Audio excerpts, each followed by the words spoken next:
Test, test, test. Looks like we're good to go. Hey everybody, hope you guys are all having a great day today. Loki says hello as he tries to climb up here. I'll let you guys say hi to him very fast. Loki, you come here, Loki. No, he's sniffing for something. Or to just get little pets. Yeah.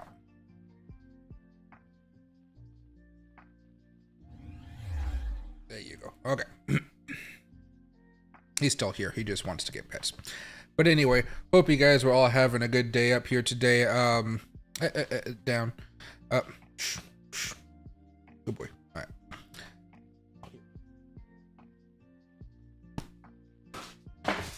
Okay. He has his toy. I almost lost my headphone though.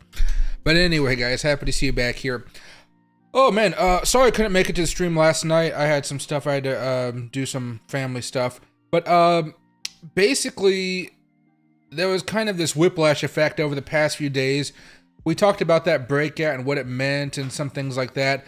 But when you look back on it, we had this huge freaking candle here, which just scared a lot of people out of the market. Because everything was looking pretty good. We were breaking out, and all of a sudden we got pushed back down. Bears are definitely not wanting us to go back up here. And so they managed to push us down slowly here after the last few hours. So we're going to be talking about that, some stuff over here at cnbc.com, just some news, and then some general things going on over here. I just had X opened up, but I think I got rid of it. Oh, that's TradingView, Twitter, there you go. But yeah, a lot of stuff going on here on X right now. Some of the stuff I think is already like, it's 18-year-old plus stuff that we're not supposed to be talking about because it was just wild what I saw over there. And it was just like a few minutes ago. We'll talk about it, but there's not much else I can't show you anything. It's too freaking crazy. But yeah, so let's back up here a little bit and let's talk about the majority of the market here. First, I actually just want to hop off of this one because the technical can get in the way sometimes. There we go. All right, so when we go back over here to the weekly charts, I just want you guys to understand what you're seeing is a little bit of a consolidation after the big move that Bitcoin had over the past few weeks, okay? I told you guys it's normal for us to have a pretty big crashing moment. We've had that crashing moment. And right now it feels like we're trying to do some type of consolidation. Over the next few weeks, this is where things get a little bit more critical. This is just what I'm kind of vibing with right now as far as what I'm trying to plan for. Right now, because we did come down quite a bit and we've had these nasty shakeouts, let's just call them out shakeouts.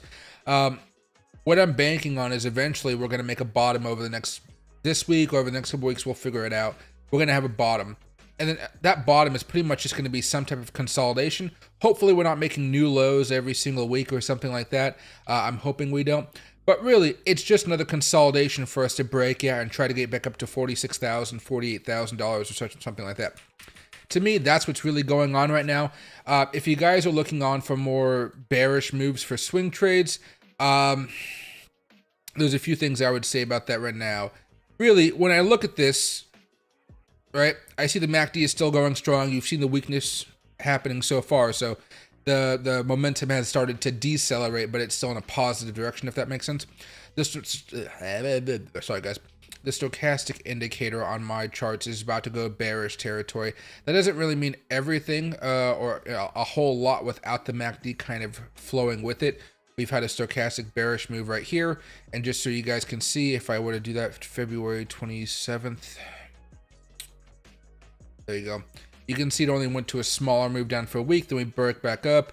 We had some more noise over here. It led to a few weeks of going down, but not really too much crashes. And over here, we had one that did lead to some bad moves, but we had the MACD to kind of go along with it. The MACD with the stochastic on the weekly chart is really what I'm going to be looking for. And at that point, we don't have it, okay? So until the MACD starts to go negative along with the stochastic, I'm going to say we're looking at something more of a consolidation. And that really goes back to this premise that we've been talking about here, where every single time we have a crash or a large move down of, 1,000 points, $2,000, $3,000, whatever, bulls have been right there to buy it back up and try to get us some more buying pressure to try to scare off the bears here, okay? Same thing feels like it's happening right now, but let's kind of go over here and see what's happening now. We have the stochastic and the MACD both looking bearish here, all right? We've had this happen before, and of course the price has still gone back up. So I'm a little bit more concerned about this as well. I'm like, overall, I'm not really liking the overall charts, but because of this new trend that usually doesn't happen, as far as everything looks bearish, you know, oscillators are bearish, MACD, stochastic, you name it, RSI, whatever. And then we still managed to go up despite that. You know, just think of it as one large divergence. The divergence to me at this point really hasn't broken down yet. So when we go over here to the daily charts and we have this level of support way down here around $40,222, all I'm really looking at is a very large volatile day coming up here pretty soon, sometime, let's just say, you know, over the weekend. Let's just say that, maybe even Monday or Tuesday of the next week. But what I'm looking for here is this. We're going to have to pump and break this high probably by tomorrow or at least by Sunday. If not, you're going to see Bitcoin do a retest of this level down here, 40,222. If we do that retest, I'm pretty sure there's going to be a stronger case for us to break down below that level. And that actually will bring us back down here towards the 50-day moving average. But I don't want you guys to think about that too much. Just have a plan in case it does occur. That way you guys can make some money off of it. Because since we are looking at those moving averages and, not moving averages, those oscillators start to show more bearish moods, to me that still symbolizes, hey, as much as I like day trading here and I love my swing trading still doesn't seem like it's worth doing at this point. If we go over here to the 4-hour charts and just do a little bit of another analysis on it, you'll see the 4-hour chart on the stochastic is turning bearish, or turned bearish a few hours ago. And then the MACD turned bearish a while ago here. And I'm hoping we can make our way back up, but everything's just looking bearish and bearish and bearish. The good thing here is no matter how bearish we go, we can still rely on some other technicals to kind of help us out throughout these oscillator issues that we're dealing with. I don't want to call them issues, but just, the signals that they are sending. So here we go. This is where you guys don't want to see us break back down. What I'll also do very fast for you guys, this is just a 4-hour chart, which I think is a little bit nicer for some of these plays that we're talking about. That 20-day moving average is creeping up right here. So it's going to be right about the same place. So if we do start breaking down below this trend line right here, you are going to expect it to be a larger move that's going to retest probably 40,222. At minimum, it should retest about 40,500, kind of where you see this order block. I'm going to move this back over here just for now. There you go. And so that's what I'm really concerned about right now. I'm not really going long on many things unless it's a day trade. I think day trading is still going to be your best bet. But let's go back over here to the 1-hour chart just so I can show you. There's an opportunity for a double bottom here. Will it happen? I don't know. But if you're day trading, there's an opportunity for a long here. I think there's an opportunity for a long here. Because, the two ways that I normally trade in these circumstances are typically when we crash and then we break back above that 20 moving average. I did the live trade with you guys a few days ago with it. Same thing happened here. We had a larger move down. You buy after the 20 and you have yourself a day trade there. Not some type of long-term trade or like that, but just a nice day trade. Over here, this one was a little bit different because it wasn't really a crash as far as I'm concerned. It was just a really nasty wick, and it wasn't something that was a prolonged downward movement for hours and hours. It all took about like 45 minutes or something like that, and then all of a sudden we were back to grinding back up here. It was a really weird situation. Although I guess if you bought above that 20 moving average on the 15-minute chart, you still might have had some good moves. Not something I want to be buying into there. But yeah, so the overall market still in this consolidation phase. I'm hoping that we can actually have a breakout here. On the other side of this, if you guys are looking for something maybe at the end of Christmas, you guys might be hoping that we consolidate long enough just to have that breakout. To me, it feels like we definitely want to go lower, which kind of sucks just because the weekly oscillators and the daily oscillators kind of like pointing that way with the deceleration of momentum. However, every time we get close enough to these support levels, most of you guys are going to be looking at those aggressive traders again buying in. Aggressive traders have been doing okay, I would say, over the past week and a half. I would just say, hey, that one time that they lose, they're going to be okay just because they have a stop loss. So that's just me reminding you there. Now, a few other things here that I want you guys to know about. Oh, I forgot my indicators, or my watch list over here is all screwed up because I messed it up a while ago. Let's get rid of this Cardano stuff. There you go. You're seeing a lot of altcoins that have made new highs over the past few days, like a Cardano. Just keep an eye on those to make sure they're not breaking down. Those types of tokens will have much worse days than others. So I'm looking at Cardano right now, trying to break down. Went as far down as the 50-day move, or excuse me, the 50 moving average on the 4-hour chart. be careful because you're probably going to see this thing come all the way back down here to 55 cents, which isn't a lot, but you know, from 60 cents to 55 cents, that's going to be enough to cause some pain for somebody with leverage. So just keep your eye out for that. The 4-hour chart right now is really what I'd recommend for people to be trading out there today. The 4-hour chart is nice. And then over here, Dogecoin support level here, hoping it's going to be working out fine. AMP, a lot of these things still kind of chugging along. But if you see something around these moving averages, just be forewarned, you are going to see a lot more volatility, because when we're close to those moving averages, things get kind of nasty. AVAX, on the other hand, this is one if you guys were looking to do a day trade. I got longs on AVAX for now, and I'm hoping that we break out again, and I'm hoping to get back up here to like the $50 level, and it seems like we're ready to pop here, so I'm hoping that AVAX will have that move. All right. Oh, the hour chart slowly grinding up. Hasn't broken out just yet, but we're in that consolidation. 4-hour chart, positive on the stochastic, about to turn positive on the MACD. That's if you guys are looking for a stronger reason to get in here. You guys will be fine. But I've been holding my AVAX for a few days now, ever since we crashed over here. Was it Tuesday? Yeah, right. Ever since we crashed over here and came back over here to the retracement level. However, just keep an eye on some of these moves, because there are still some bright spots here. Not as many, I'll grant you, but there are some spots here that I think you guys would enjoy. AXS still grinding. I'm waiting for more of a breakout to happen here. The safe thing you guys can do is wait for a breakout, but then you see stuff like Bitcoin Cash, which is, I mean, this thing just looks messy as all hell, and it does not look good at all. We talked about the bounce happening. Looks like the bounce partially happened, but we don't talk about Bitcoin Cash too much. Anything here? Oh no, that's not what I want to talk about here. Bonk is still going strong here. It looks like every single time it has these longer consolidations, then it breaks out even higher. Normally it was these smaller breakdowns, and we just kept on grinding up. I would say if you guys are looking to get into Bonk, really, you're just going to buy when it crashes. You're going to hope for the best, but you need to have a stop loss at some really hard level and just stick with that stop loss, just because of how volatile this is. Excuse me. That move so far that we saw over the past 17 hours is, it went down 40% in the last 17 hours, okay? So if you guys aren't ready for that, just be aware there's some volatility here. The reason you're seeing so many people buy down here is because it has fallen down like 40% in the last 17 hours, and they're ready for this sucker to go back up. MACD is screaming down, stochastic is screaming down. I wouldn't really touch it here on the 1-hour chart. 4-hour chart, it's just now turning, 2-hour chart's just turning bearish. 4-hour chart, it's about to turn bearish here, so I'm a little bit pessimistic on Bonk, but just because it has been going YOLO, everybody's been going crazy for it, I could still see a reason for people to buy it, but only the most aggressive traders are going to play with that at this point, because usually once it gets to a certain point, you know, a lot of these tokens, they just keep falling down and down, and then everybody that has bought into them at the FOMO stage, they're usually holding a very, very large bag. So just make sure you don't FOMO into that without some type of plan and a stop loss to make sure you guys know exactly how much you're willing to lose if you do hop into something like that. Anything else actually moving upwards right now in my charts? It doesn't look like it at this point. Go over here to crypto market, coin market cap. We got H&T that's popping up 22%, 12% over the last hour. That's something. Internet, computer. Didn't I pass that on mine? Did I not pass it on mine? Oh, there it is. Yeah. Oh, it's only up 2% so far in the day. But yeah, internet computer has been one of them.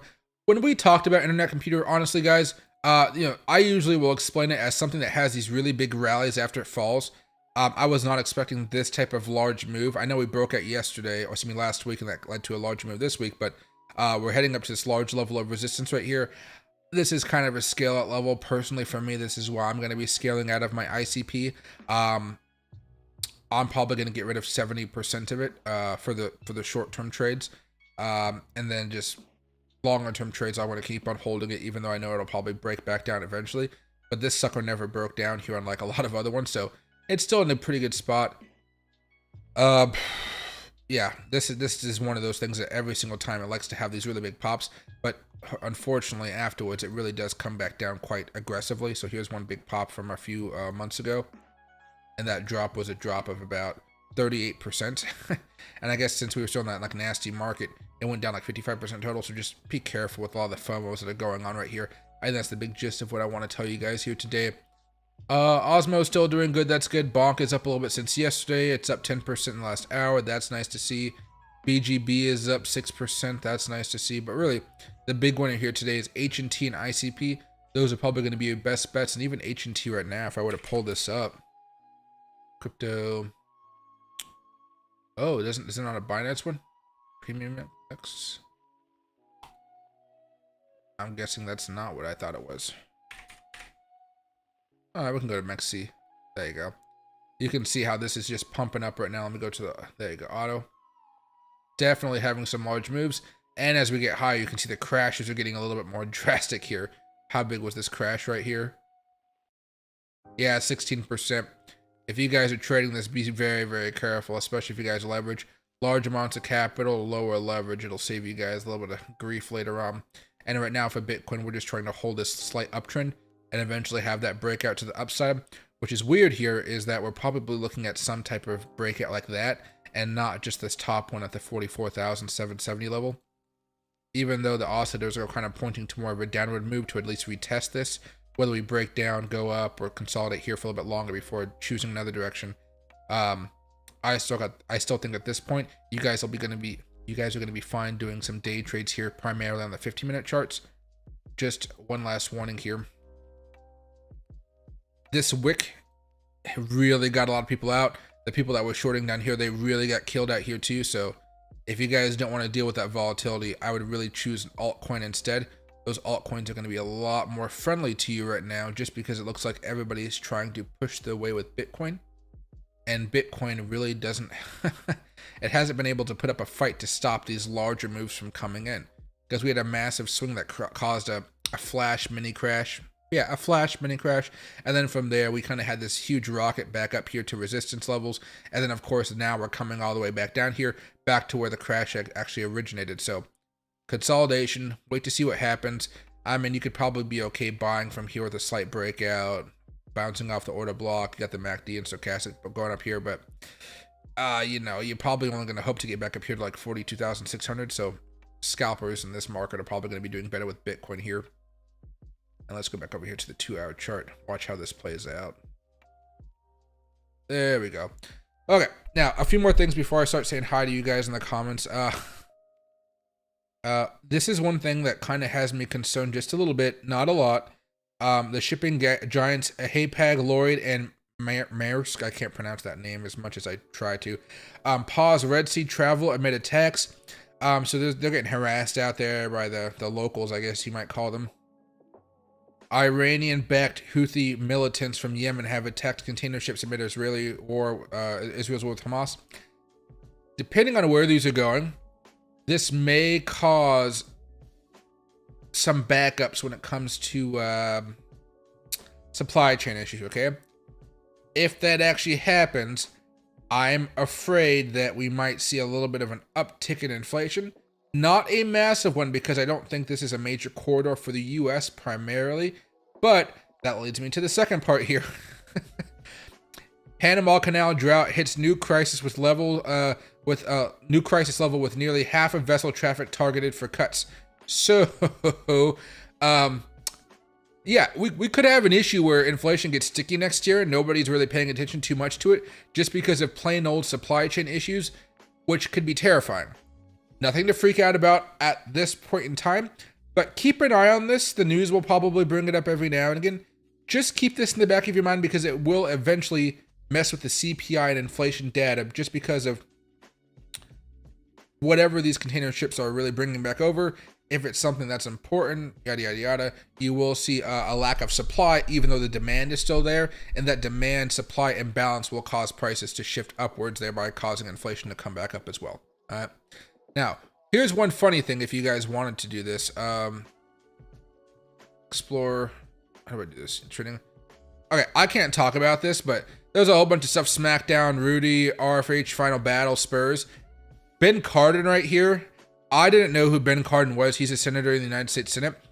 But basically, if you guys want to, you can click on that and see what's going on.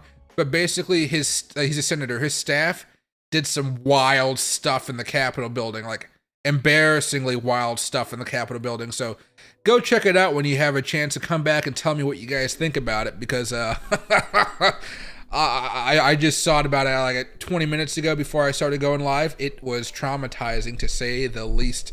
I don't know if it's real. I don't know if it's fake, but I don't want to show it to you guys because YouTube may freaking just shut down my entire channel if I showed it to you guys. It's definitely something to be freaking out about. And hey, Andy, happy to see you back, man. Hey, E-Trev. I saw somebody said 200K by February and 82K by January 1st. I don't think that's going to happen. Not at all. But I do like the enthusiasm that we're seeing because when people are making those crazy calls, you know we're in a fun market where everybody just is streaming of us going up and up and up and up, which is always a really nice thing here. And good evening, Discount Killer. Happy to see you back as well. You think Bonk have a huge crash since it went up too fast? Oh, I mean, eventually Bonk is going to crash down and it's going to be horrible. But right now, it's doing fine. And even if Bonk has gone up so much, because Bitcoin's in this bullish market right now, it can fall maybe 50, 60, 70%, and people would still be there to buy it because of how crazy the entire market as a whole is. Now, again, like we were talking about with the Bitcoin oscillators and things like that, if Bitcoin goes on this proactive or prolonged downward trend for maybe about 2 weeks, 3 weeks type of thing, that'll really kill a lot of the momentum when it comes to Bonk. However, once Bitcoin just has that one uptick back, Bonk holders are just going to be plowing back into it. It's just the way it is for these types of tokens. Think of Dogecoin back in the day. So I would say, if you have access to trade Bonk and you want to have some fun with it, don't be afraid to buy it off of a big crash. But it's not something you want to be tossing in large amounts of money at this moment in time. If you go check out Bonk, what we were just doing right here, Bonk, it's already number 52 on Coin Market Cap. It's been soaring.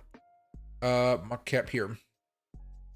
Last 20 year, it's gone from $20 million this year all the way to like over $1 billion, $1.6 billion.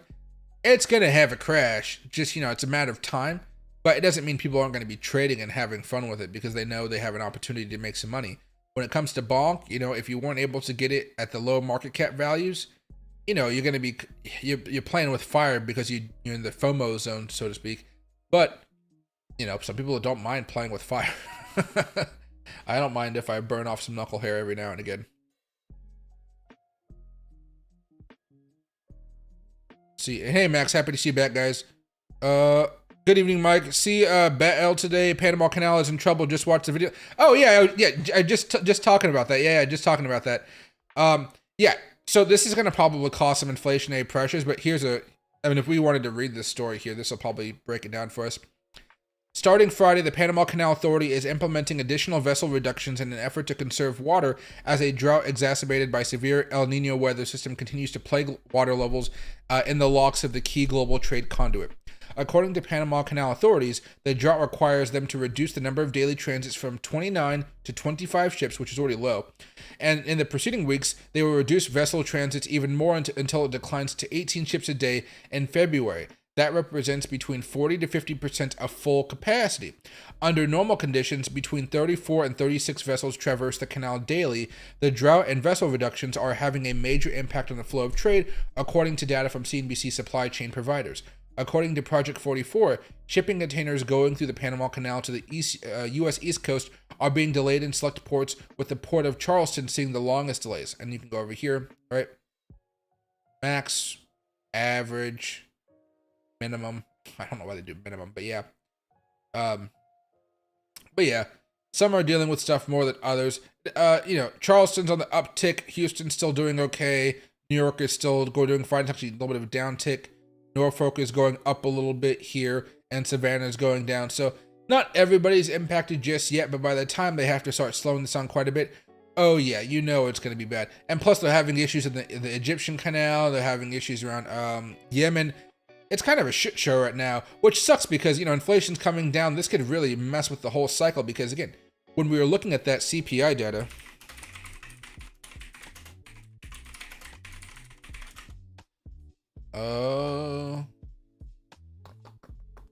I'm really zoomed in here, aren't I? Yeah, 400% zoomed in. Remember, the last time we had an uptick was July. In July, we saw everything start turning back around because everybody was fearing, are we going to have to raise interest rates again? Whereas in this case, going into 2024, it's really not going to be so much if we have to raise interest rates again. It's like, they're going to have to keep prices higher for longer. So if we go back over here to Bitcoin, July, when everything started to tick back up, right here, came back down. You go over here to the NASDAQ. As soon as we had an uptick in inflation, for whatever reason, caused prices to come back down for months. Nothing was spared from this. Nothing was spared, okay? So we really want to see those supply chain issues get fixed up really quickly. I don't have the data in front of me right now to know Kilo, but I am wondering exactly what's being transported there.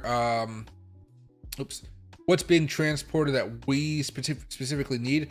Hopefully it's not too much energy stuff and things like that. Maybe it's just some smaller goods, but it's going to cause some chaos here, and that chaos is going to reverberate, across America and across Latin America here, and in some small cases across the globe. But yeah, definitely not something you wanted to see here. You know, and I thought they kind of were getting it solved, but it just seems like it's getting worse and worse and worse. And they use so much water to move those ships. I'm not entirely sure. There's no way to bring fresh water from another source over to the canal to help fill up their coffers, so to speak. I don't know how they fix it. I think it's just a time issue, and there's no way to fix it. You know, I mean, when it goes to Yemen, yeah, we can send some naval ships out there and just start killing the shit out of, terrorists and stuff. I mean, go for it. But when it comes to the Panama Canal, there's a limit to what we can do over there at this point in time. Did I hear Ledger Nano wallet got hacked? Now it's not safe even if you have a hardware wallet now. Usually it's better to have a cold wallet, but yeah, I get what you're saying there. When you get a minute, please let me know if you think Link USD on the 1 day and 4 hour. Oh, what I think of them? Yeah, sure. Thank you for asking politely. Let me find my link here. There we go. So on the 4 hour chart, looks pretty bearish, to be honest, just because you're seeing this consolidation, right? You see these lower highs coming in. MACD, stochastic are kind of bearish here as well. I guess you're probably not going to be freaking out too much until we start breaking down below this order block, kind of around this 1381 up here to 1387, that kind of range. So for now, you're probably going to be looking at a little bit more consolidation. But you can almost see this death cross coming between the 50 moving average and the 200 here. So if I were to hop out of here very fast. Oh, such a weird breakout that happened over there too. Okay, good day trade though, I guess. But when's the last time we had those close to a death cross, but not? Yeah, last time we had a death cross over here. It really wasn't the best thing for it. Go back in time again. This one doesn't have death crosses all too often. Yeah, it wasn't the best time for it on the 4 hour charts at least. Yeah, it looks pretty bearish to me. On the daily chart, however, let me go over here. Let me get rid of all the analysis on here just so it's a little bit easier. Oh, yeah, we're resting on that 50-day moving average. It usually takes a lot to bring down below the moving averages here. A lot of volatility around these things, aren't there? All right. So right now we're testing out an order block. You're pretty much looking at a support level still around that same price of around 1382 or so. That death cross is imminent. Stochastic is bearish. MACD is bearish. Let me just bring up an RSI here just so I can start having this up here on so when I talk about it, don't have to bring it back up every single time. There we go. I normally don't mess with the RSI lines too much. RSI is, I guess, bearish at the same time as well. Let me squeeze this back down here. A little bit of divergence on the MACD, a little bit of divergence on the stochastic just because we made that high. Nothing terrible, but yeah, definitely a little bit more bearish than I would like to admit here. Now, let me do one thing here and just back up a little bit. Let's pull this as the main one. Let's check out the weekly chart too. Oh, geez, we're just on top of every moving average you can imagine right now. So if this thing dumps, it's going to be a dump. Just understand that. On the other side here, it's a massive level of support. So that's really a nice thing to see here. Let me just do some of this very fast. How'd that work out? Hit some levels of resistance. Did it really matter if I take it off of fib levels or not? No, didn't have to bother. That's also another level of support right there, but I don't care about that too much just because we have all the other data now. All right, now that we're working with a little bit of a bearish trend here, let's see what we can have. All right, so you have a few levels of support. It kind of matches up with this order block here, kind of with the level of 1279 or so. Honestly, though, if you do see a larger crash when it comes to Bitcoin and Bitcoin's breaking down, thereby causing Chainlink to break back down, I would really not buy this 1280 level unless you're looking for some type of short rebound. For something more of a swing trade, I might actually just wait for it to come back into this zone between 1066 and 1275. Everything is looking more bearish, also is more bearish, yada, yada, yada. But what's basically going to happen here is those longer term trends are going to start to take hold. And you're going to be looking at that death cross coming here sometime at the end of December. And that's really going to be a pain for you and all of us here, really. Just because that means we're going to be going down for a little bit of time. A good buying zone. Wherever we end up in here, great buying zone. Hopefully we don't break down below that. And then from there, there'll be some type of pattern that you can get into and you'll be happy with. I don't know if we're going to be consolidating down here for too long just because of the way everybody's waiting for the ETF news and things like that. But I do think buying sub $13 would be a great opportunity to snag some Chainlink up. See. I mean, we really haven't been looking too much at these death crosses here because they don't happen too much and they're not usually at the best of times here. Yeah, there's definitely some smaller dips here for those. But yeah, not the best at this point, but it's kind of following the entire market. The good thing here, besides the technical saying coming down more, to me is more that every time Bitcoin has been forced to come down over the past few months, I guess you could say now, we've really had the bulls come back up and really launch us back into the right momentum again, destroying the bears and keep on going up and up and up and up. We haven't gotten back up there just yet, but we did get smashed by the bears again, and this was another, $3,600 drop. Within 24, 36 hours, or 48 hours, excuse me, we managed to make back up around 3,300 of that 3,600. Again, as long as Bitcoin can stay in this consolidation and try to break out, you're fine. But the moment Bitcoin starts to break down below that 20-day moving average, you're going to see a lot of altcoins take a huge hit, including Chainlink here. And they're all prepared for that hit at this moment in time. A lot of stuff is just resting on support, waiting for Bitcoin to make up its mind if it wants to crash or if it wants to pop back up here. Technicals say Bitcoin would rather go down, but the technicals over the past few months have been very wonky just because of what we've been seeing here, and those longer weekly term technicals have been really helping us out. The weekly technicals aren't really there to back us up this time, which really sucks. There we go.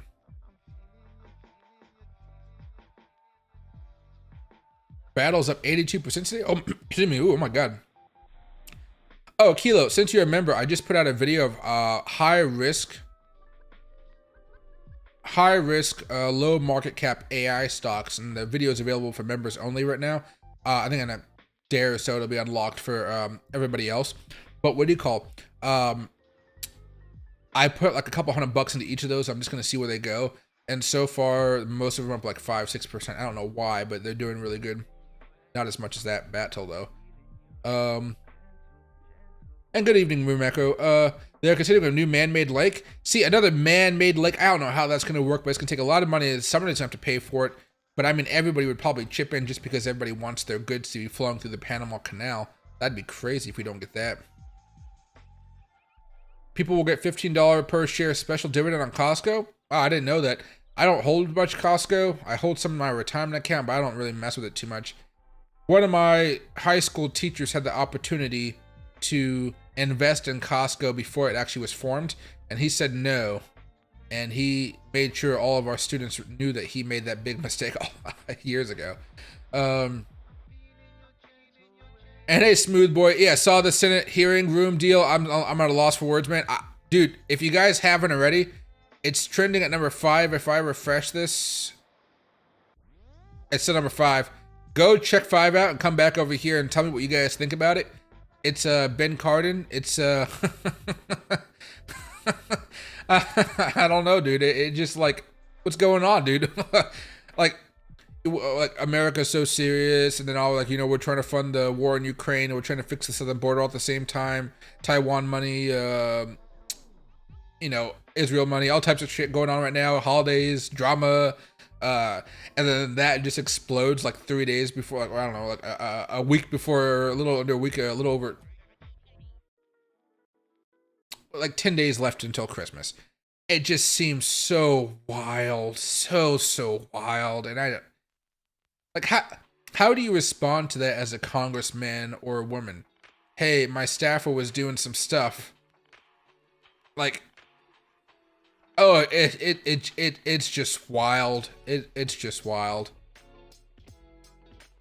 Solana phone official sold out thanks to Bonk. Oh, that's interesting. I mean, as far as Bonk's concerned, man, it's not a big deal right now. It's going to be pumping up in a while. It's going to be crashing for a while. But it's just all about the technicals and so forth.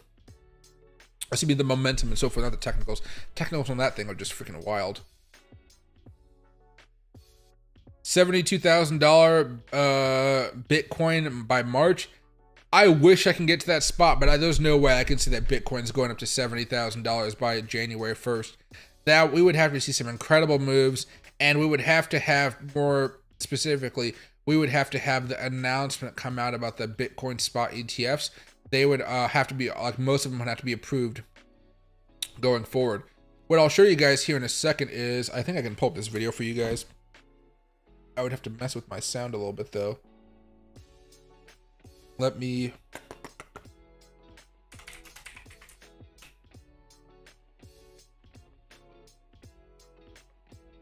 I'm gonna pause my music very fast. Okay, it's paused.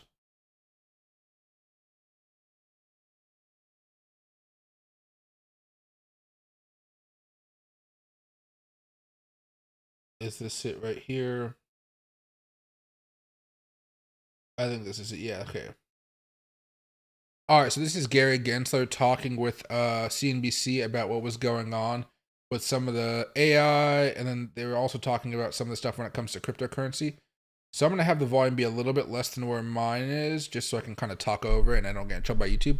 But let's actually listen to part of what they were talking about. All of that in an exclusive interview is Chairman of the Securities and Exchange Commission, Gary Gensler. Chair Gensler, well.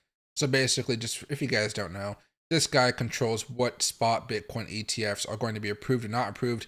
He doesn't like any spot coin Bitcoin ETF, but basically what's happened is he got sued and he did some suing and he lost all the court battles, and now he's a big fat loser who has to choose. He has to listen to what the courts say and approve some of them, not all of them, but some of the spot Bitcoin ETFs. Welcome. Good to see you. Good to be with you, Sarah. I mean, I just went through so many different rules. Maybe we just start there, because it's one of the criticisms of your leadership at the SEC that they're just coming so fast and furiously that you're not taking the time to really look into the impact and consequences of those rules. Isn't it better to do less and get them right? How do you respond? I think we are getting them right, Sarah. I think we work for the American public, both the investors that watch your shows and the people trying to raise money, the issuers. Those are our clients, and we're trying to update our markets for the 2020s. We put these proposals out to public comment. We get a lot of feedback. We generally take between a year and 2 years before we finalize these rules. Yesterday, we finalized a very important set of rules around the Treasury market. It's the base of... Okay, taking a break from what he's saying, because I'm about to fast forward to the actual crypto part here.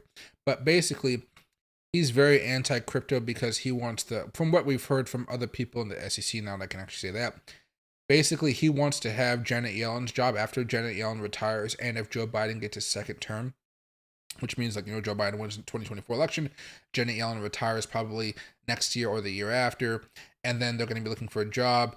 He has Elizabeth Warren's backing to take that position, all right? He wants to protect the US dollar, not cryptocurrency. His main job is the fiat, because that's what the treasurer does, because the value of the dollar is not in a good spot because we keep on printing so much money. Therefore, the value is just worth less. Hopefully that makes sense here, okay? Okay, I'm going to... Year before that in Treasury market. Are you... Sir, as AI need to... Oh, this might not even be the right video. It's probably, of course, so it will leery relying on... Okay, that's not even the right video here. Well, that sucks. CNBC, Gary Gensler. Did they just skip over it?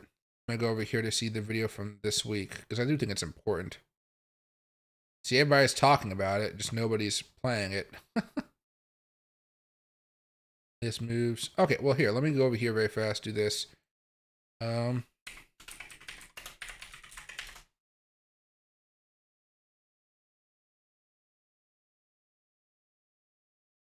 Here's what I meant to show you guys, basically. Here we go. Approval process going for a spot Bitcoin ETF. I know you're facing a window in early January. What does that look like? Well, Sarah, we have, I think it's between 8 and a dozen filings. I'm a chair of a commission. I'm not to prejudge anything, so that's going through the process right now. And as you might know, we had in the past denied a number of these applications, but the courts here in the District of Columbia weighed in on that. And so we're taking a new look at this based upon those court rulings. Market's excited about it. You're referring to the approval process. That's all we get from that video, basically. But because the courts ruled against him so many times, he's like literally forced to approve at least one of them. So it's going to be great. Whenever that happens, you will see a large move. But up to $71,000, I think that's a very hard thing to do. Heck, people were calling for $100,000 by the beginning of December just a few months ago, and that never happened. But at least we had a pump, and I think that pump is good enough for a lot of people out there. Ah, yes, Gary, the kind of conflict of interest. He is definitely pretty wild there. And hey, Maura, thanks for hopping in. No worries. Oh, the king of conflict of interest. Yeah. I get what you're saying there. And hey, Maura. Yeah, we checked out AVAX. So I'm long AVAX right now, but basically I'm just waiting for a larger move. I was able to buy it over here, so I'm hoping we can move it back higher. If we start breaking back down, basically below $38, my stop loss is going to hit. I'm only going to be able to take a tiny profit. But the way this is looking, we're cooking. We're waiting to see a larger move, but we kind of have a time limit here. If we don't start breaking out sometime before tomorrow evening, we're probably going to have a move that takes us back down below that $38, and that's why I'm probably just going to be like, okay, I'm out. I'll see what happens next. But then you can see on the 4-hour chart, death cross is coming in. On the daily chart, coming back down here, probably to these lower levels around $34, $35. Nothing crazy, but just enough to kind of make you hold off before buying even more. But I am hoping this overall movement will keep us going. And later on today or tomorrow, we are going to have a pump that takes us well back above $45, $46. And then from there, I'll start to sell off some of those long positions that I have. But really, I'm being so picky with my swing trades right now. I rarely have any. AVAX is probably one of them. The other one was Bonk, but I sold out of that one a while ago because it just went up so fast. I was like, oh, okay, hit my price target, I'm out. And the other one's going to be STMX just because I wanted to bounce off of this here. But STMX is a lower market cap point, so I'd be careful if you wanted to hop into that one. There you go. Primarily, if you did want to go buy something right now, guys, it is popping off. Just go check out coinmarketcap.com, see what's popping off in the last 24 hours, last hour, and you can follow along with that. Those are going to be the easiest day trades that you guys can do. Consistent profits, and it's going to be a lot better for those of you guys who don't want to have to wait for the boring consolidation that's going to be taking place. This is just boring consolidation. Nothing really crazy is happening right now. However, it's still nice to be able to load up or make your positions based off of what the technicals are telling you at this point. I feel like Gensler will find a reason to delay again. I don't think he has the opportunity to do that many times at all just because the courts pretty much said you can't do this, what you're doing is not right. He's now forced to make a decision. Now, he could try to deny all of them, but that would be a horrible look because he looks more tyrannical in that sense. And how do I say this? Joe Biden has enough on his plate right now. He does not need to have Gary Gensler doing some crazy stuff like going against the courts. Joe Biden has his son probably going to jail. This Israel, Gaza, Ukraine border deal, Taiwan budget, all that type of crap going on right now.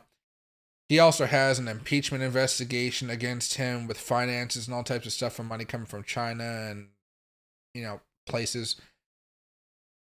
Poor economic numbers from the economy as far as what people think about the economy.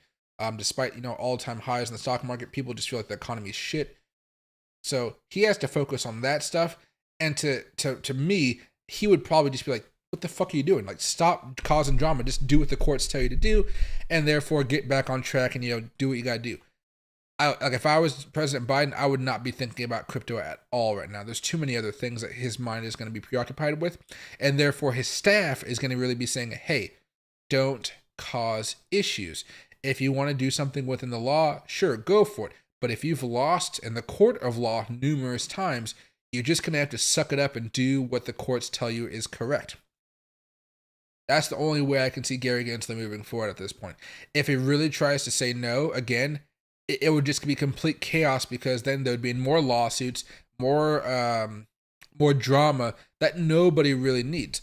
The only person that would really benefit from this is maybe Gary Gensler himself, but even then, he wouldn't be benefiting, just because Biden would be ticked off enough to say, "Hey, if I win again, you're not my Treasury Secretary because you can't even follow the fucking law." So it's that type of stuff. And who knows if Republicans are going to control the Senate in 2024, regardless of who's president.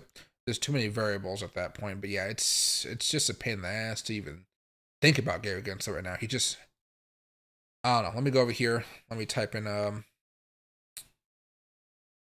Gary Gensler. Let's find out what people are talking about him on CNBC. There you go. This is 12/14, so this is yesterday. SEC Chair Gary Gensler slams non-compliance tied to Wild West of crypto. SEC Chair Gary Gensler says FTX reboot could happen if it follows the law. Like, who wants FTX to come back? Like, the fact that he would even say that is wild. Now, this is all the way back from November, just like the previous one. Same thing. Okay. Hedge fund groups sue SEC and bid to vacate short selling rules. GOP House members introduce bill to oust SEC chairperson Gary Gensler. So he just like find a good story here that would make people very happy with him. It's going to be hard. You know, SEC meets with Grayscale BlackRock about potential Bitcoin ETFs. SEC Gary Gensler on Kraken staking settlements. Other crypto platforms should take note of this. SEC Chair Gary Gensler tees up changes in how the stock market operates. You know, he's doing all this stuff, but it's not done through law. So basically, when the next guy comes in, you know, takes over, he can switch all that stuff back. And most likely at this point, you know, I don't think he's going to be in the job here after his term is over. You know, it's just going to be rough for him. It's really just going to be rough, which I think it's fine. He made this whole debacle. It's all his fault. He could have simply passed the, not all of them, but just a few Bitcoin ETFs. The market would have pumped, but then it would have settled back down and everything would have been fine. But he's getting dragged kicking and screaming into approving a Bitcoin spot ETF that now just looks like at the end of the day, he lost, you know, and that's going to cause some chaos here. One thing I might also add on my Bitcoin chart here is just this little bit of a trend line. Hopefully we can break out of this one. If you guys are looking for a reason to buy, this could be it with a golden cross. Not as likely, but basically this is one of those loading zones that we talked about a few minutes ago. You could see people buying here for another big boom. Don't be as surprised if we have a boom, then bears come and short us back down to oblivion. But, you know, a boom is a boom. We're consolidating. We have an opportunity here. I think for Bitcoin, really, even though we're bearish short term, even long term here, unfortunately, but not long term, but yeah. You know, I would say things are not set in stone until we actually start seeing death crosses between the 200 daily moving average, or to me, the 200 moving average and the 4-hour chart. And that doesn't really come until next Wednesday, I would say. So I think we got some more time here. Hopefully a pop could buy us a little bit more time for Bitcoin to eventually keep on going up. Because I don't know if we're actually going to have a spot Bitcoin ETF announcement before the new year. It looks like it'll probably happen in January if it's going to happen at all, right?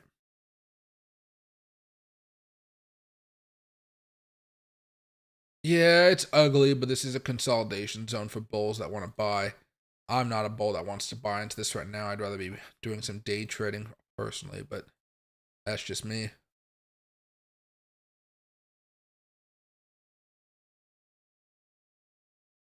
So let's say it gets approved. Where do you see the price going, to 120, or is that too conservative? But, like, to me, conservative, like I would say if Bitcoin has the ETF, we're probably going up towards $50,000. I don't see us going much higher than that off of a news event alone. Maybe we can keep on rallying and stuff like that, but really, we've like most of the move that was supposed to happen, we've already done it because the anticipation has been so great. So I don't think we're going past $100,000 or anything crazy like that anytime soon. Now, bull market, long-term type of things, yeah, sure. I think Bitcoin can easily reach $100,000 during the next bull market top. Next all-time high for Bitcoin. I think it'll definitely be most likely be above $100,000. That's true. But if you ask me based off of just the announcement, like I am really conservative about this stuff. It's going to be like $50,000, maybe higher than that, but 50,000 is a good place for me. And that really depends on where Bitcoin's price is when the announcement happens. If Bitcoin, for whatever reason, is back down here like at $35,000 and we have the announcement, we'll probably get back up here to 42, maybe even 44,000, but we're not making up to 50,000. In order to get to 50,000, we're still going to have to be in this zone and then pop up here, and then maybe at the most we'll get to 50,000, 52,000, something like that. But it really depends on where Bitcoin is at the end of the day with all this stuff. Did I see that CryptoRS and BitBoy are fighting each other? BitBoy call, oh yeah. I don't know what's going on with BitBoy, guys. I feel bad for the guy. He left his family, he left his wife, and like I don't know what the heck's going on. There's a whole like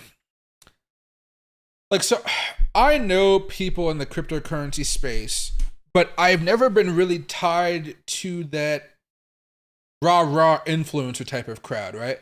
They are such a different beast than I am, and I don't really feel comfortable. Not because I think they're like bad people or something like that, but it's just weird for me to vibe with that energy. When I see remember when I went to Vegas, not this past October, but the last October, and I was talking with my friend Tom Crown. Him and a bunch of other of the higher status influencers who are more entertainment styles, they were all at this Litecoin conference in October. You know what I decided to do? I didn't go to the Litecoin conference. I went to a FinTech Money conference to see what big businesses were doing in the space of cryptocurrencies. That's what I was doing. I went to the Ripple booth, not the Litecoin event. I went to the Ripple booth to see what they're doing with banking. I looked at Adobe banking. I looked at a whole bunch of stuff. They know it's fantastic. I learned so much about what exactly is happening, and it made me even more bullish on blockchain and Bitcoin and things like that. I'm really, really bullish in the long term. A Litecoin event is really just a hype up event of a specific coin, and I understand it. And I saw the people there, and I saw, I met BitBoy in person, actually. I got a picture with him at the Omnia at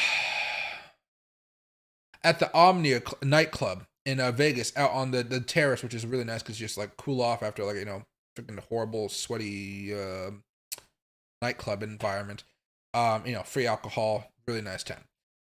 But the vibes are so much different. I like to meet different people, have a drink, smoke a cigar. If we're going to go club, I don't really dance. I kind of sit at a table, have a bottle or something, and just relax.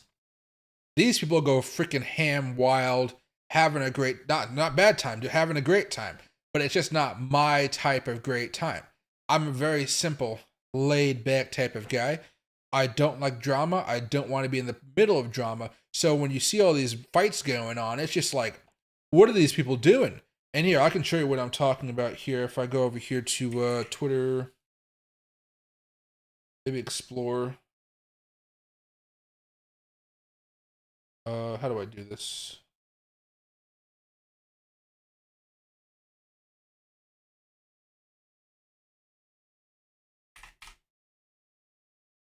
What's his name? Not BitBoy, but Ben Armstrong.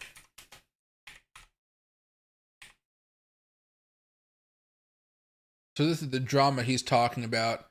I like Karate Combat. They have gotten into business with the wrong person to promote their fights. Adam should be the person to lead it. He is a fighter. He kind of knows how to do it. I don't know. Lots of drama. Damn, Georgie coming with the teeth marks all over your shirt. Shit, not cool, whatever. And then they he's like leaking text messages. It's just so much drama. It's just drama. I think it's just the fact that I have ADHD. I can't keep up with drama naturally, so my mind blocks it out. But there was text messages, right? George CryptoRS. Hey, FYI, if you continue working with TJ and Justin, I'm pulling out of this fight. it's fucked up and I'll have to go publicly against you. How is it fucked up? I'm working with you and I'm cool with your bros AJ and J Chains. So Ben, Crypto Artist is like, oh yeah, I'm cool with both of you guys. I don't care, you know. He's making as much money as possible, as he probably should. Right? And then he sends a message. TJ is actively working with Crypto Artist to steal the Trading Wars show for Crypto Wars OG, you know. And then George says, I'm out, dude. This is effed up and you are a bitch. You deserve them. And then basically he's like, I'm out, right? But I don't know much about what this Trading Wars show is. Have you guys heard much about the Trading Wars show? I don't know much about it. Let me turn this down a little bit here. I'm going to turn my music back on, but I made sure the sound was fixed.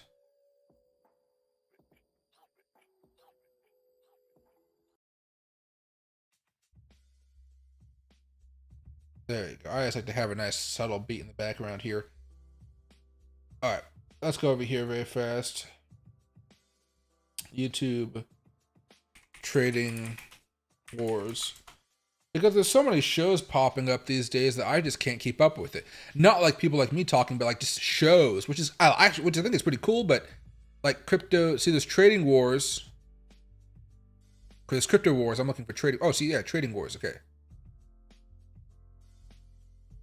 They have 34,000 and basically automated options. No, this can't be it. It has to be something else. I have no idea.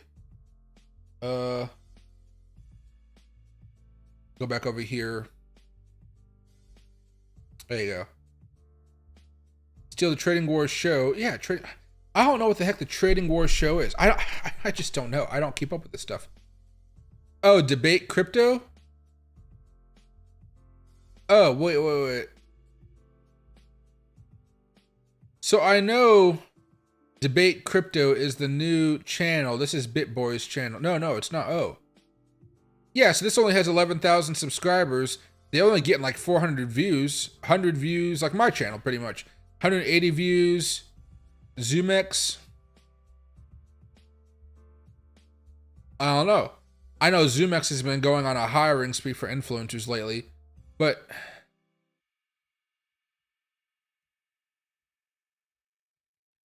$3 months ago, they were getting a couple hundred views. They're still there. They haven't seen much growth, but maybe because of all this drama, maybe it's just a ploy to get people to sign up and watch them. Yeah, let me do this very fast. Like, why would they be fighting over an 11,000 sub channel? Social Blade. Crypto Wars. Yeah, they've only gained 100 subscribers in the last 30 days. They've only gotten 32,000 views.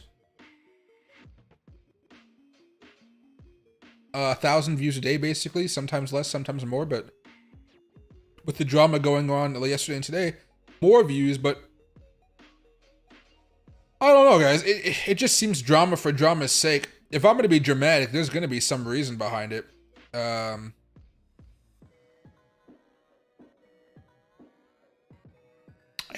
just can't explain it. I just don't know why. If anybody knows why exactly it's happening, I'd be happy to know, but at the same time, like, I'm hoping to get to a point where I can meet these people and like consistently, but like I know lots of large YouTubers, but they're not in the crypto realm. The largest one I know besides me is Tom Crown, and me and him talk a lot. We talked for like a cool hour today just about our channels and stuff, but that's about as good as I go. I know lots of a million plus subscriber channels. I know internet anarchist. I know, but they're not crypto focused. They're not crypto focused at all. So it's very, very weird. And they don't seem to have any problems with drama. Just BitBoy and all those other people. Whoosh, tons of drama there. Oh, hey Ken. Where do you see Bitcoin dropping if it hits a major line of resistance? Wait, what do you mean? Bitcoin dropping if it hits a major. So if we run up towards 44,688 again. That level of resistance, I mean, we'd probably drop back down here, back down to 44,000 to 43,757-ish levels. So just back down here for consolidation before trying to push back up. Probably your best bet. Do I have a few go-to coins that you trade with because they have more consistent trends that line up with your SMA and trend lines for trading style? Yeah, Bitcoin's one of them. Ethereum is one of them. On the more risky side, I like ID token, and then I also like oh, what's that one? I'm drawing a blank. It's gonna be on my watch list here very fast. Loom, there it is. I like Loom, but usually Bitcoin and Ethereum are usually gonna be pretty good. The problem with Loom and ID token is, since they are smaller market cap tokens, you can make more money with them, but the leverage you're allowed to use on them isn't necessarily a lot. So the leverage may be capped at about 20%, 25%.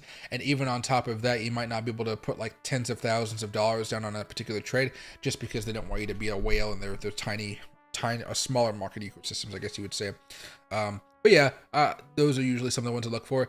A lot of the times, if I'm looking for something, I can't find something. Most of the time I'll sit on my hands, honestly, but then I'll try to find out what's popping over the last hour, and I'll go give it a look and see if I want to trade that. Usually that's an easy way to do it, but a lot of times at the same time, you might not be able to find a place to buy or trade that specific token. So, but most of the time I'm just sitting on my hands, honestly.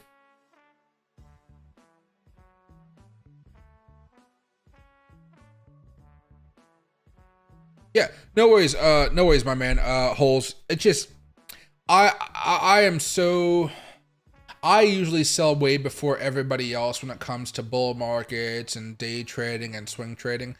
All I do is just try to make a consistent profit. So like I risk a lot of my profit just to bring a level of consistency, so I don't have to worry. One of the things that happened to me when I was first learning to trade is I have like, I was about to say diabetes. I do not have diabetes. I have ADHD, but I have like severe ADHD. And, you know, as I was talking to my therapist and learning all this stuff, because I was like 25, 26 when I learned I had it. Basically, how do I say this? Like, my mind works off of rewards. If at any point I stop thinking of like trading as a constant reward, the way I trade changes drastically, and it takes me like about a month to get my act back together.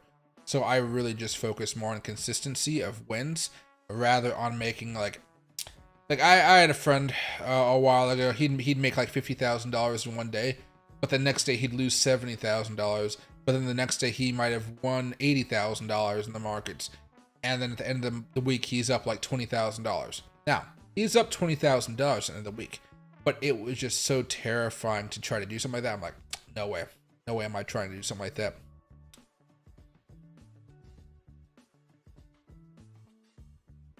Let's see. And hey, Boograp. No, not Crypto Wars. It was the other one, Trading Wars. No, what? Yeah, I think it was Crypto Wars. Yeah, never mind. Yeah, you're right. Sorry. Yeah. But see, even this one, it's only 11,000 subscribers, and I thought I might have even talked to these people one time, honestly. I think I almost got them a brand deal or something. They were asking me for like, hey, do you know anywhere that can give me a brand deal? But I think they were looking for like out of the money that nobody would ever give them, because they're a freaking 11,000 subscriber channel with nobody watching their content. It just makes no sense. Like here.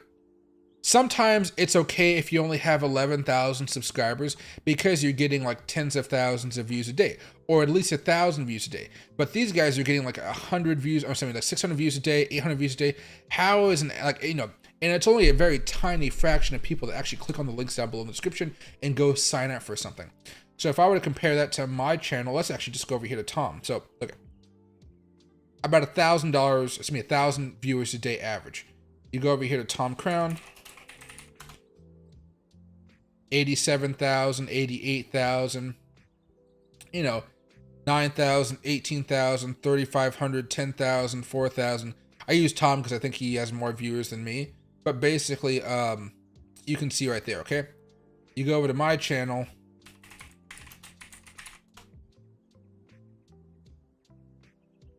Right? 10,000, 9,000, 11,000, 5, 16, 19, 39,000. Every now and again I have a spike or something like that. But there's people watching my content, and a very small fraction will go off. They'll see my free links down below to sign up for stuff, and then they'll be fine. But it's very, very different. Very, very different compared to what that other channel has, the Crypto Wars. It's just so weird. Oh, George was in BitBoy YouTube channel yesterday. I mean, he's trying to remember BitBoy. He lost his channel, so he's trying to grow it back, and he's doing it the chaos way. But I mean, what else is he gonna do? Like, let's see.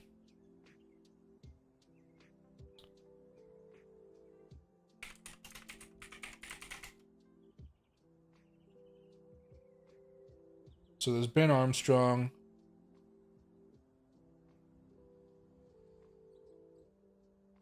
Social Blade. Don't know how we got on this topic, but I don't mind talking about drama as long as I'm not the subject of it. Okay, that's his channel. There you go. All right. So he's, look at this, 90,087. This is what I was talking about when it comes to advertisers. He only has 75,000 subscribers, which is less than me, less than Tom Crown, but you know, you can see it's growing because of all the chaos going on. But it's lots of views and it's growing. Okay, that's the big thing going on right now. Hundreds of new subscribers every day. It's working out well. This is one of the reasons that I want to create a show in the future, but not a drama show, if that makes sense. But you know, if you get what I'm saying here, it's just like, whoa. You go to his channel, videos, shocking crypto investment, bonk rips, heard it here first, altcoin, crypto are a scammer 4 hours ago. So yeah, that's the one that got a lot of views, calling him a scammer, right? Top crypto analyst and investors pick, literally, they're good. Instake is now sponsoring him again. Look at this, good, and then boom, bad. Like, I don't know how you do that. Like, I like to have really good connections in the crypto market space, so much so that I don't really open myself up to many crypto people because I'm afraid that maybe one of them's a scammer, and by association, I'll be on their show when they were scamming something and I would never have known about it, right? So that's usually where I talk about Tom Crown, because I know Tom is usually like good. I've never had a problem with him. I've never done a video with him, but you know, I like the guy. A lot of these other people, shit, the drama that goes through them. But yeah, I mean, like, literally, top crypto analyst investors pick revealed. That's what all the videos, and then boom, he's a scam to the rest. But that was 4 hours ago, 8 hours ago. Now you go over to here, right? And the subscribers are going up, the views are going up, everything's good in the world. You know, it only gets bad for YouTubers when they are losing money. But everything these guys are doing is all making them money to a certain degree. The only ones that I think are losing money are the people that took the channel away from BitBoy, Ben Armstrong. And that's just because a lot of the advertisers were promoting through them because of BitBoy or Ben Armstrong. The fact that he's no longer there, Stake no longer actually sponsors the Discover Crypto channel. They only sponsor Ben. So there's a whole bunch of drama around all that. But like, Discover Crypto, I think that's what it's called. Yeah, they got 1.41 million. Okay, remember, BitBoy is getting like 80,000 views a day. These guys are getting 30,000, and the subscribers that these guys have is 1.41 million, and they all came here because of BitBoy. The subscribers for the last 30 days are unch. I've made more subscribers than this 1+ million subscriber channel. So total views, you can see how they're crashing bit by bit. You know, what do you do? I don't know. It's just chaos here. Monthly gain viewers, like everything is just coming down and falling off cliffs because they weren't able to fix it. Oh my God, they put this on sale. Oh my gosh, if it's really on sale, I'm gonna go buy this later on tonight. It is on sale. I want my Montana style coat. Oh my God, it's on sale. Advertisers know how to get me. They really know how to get me. I got like $100 in free cash with this place because I spent so much money there. So I'd only be paying like $108 for a jacket. Holy moly, I'm getting that jacket. I'm gonna go buy it tomorrow. Or it's nice cold as hell. I'm gonna go buy it tomorrow. Oh my God, yes, I'm so excited. Okay, sorry about that.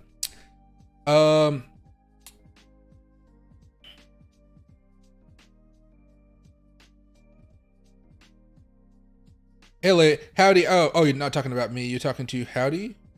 I don't even know. Make sure I'm missing. Oh, And hey, Gus, when do I think Doge will finally get to $1? Probably in the year 2024, probably towards the second, third or fourth quarter of 2024, if we start getting into an altcoin season by there. But basically the next altcoin season, I would imagine that Bitcoin gets that, Dogecoin gets the pump back up to $1. I guess for the first time up to $1, I should say.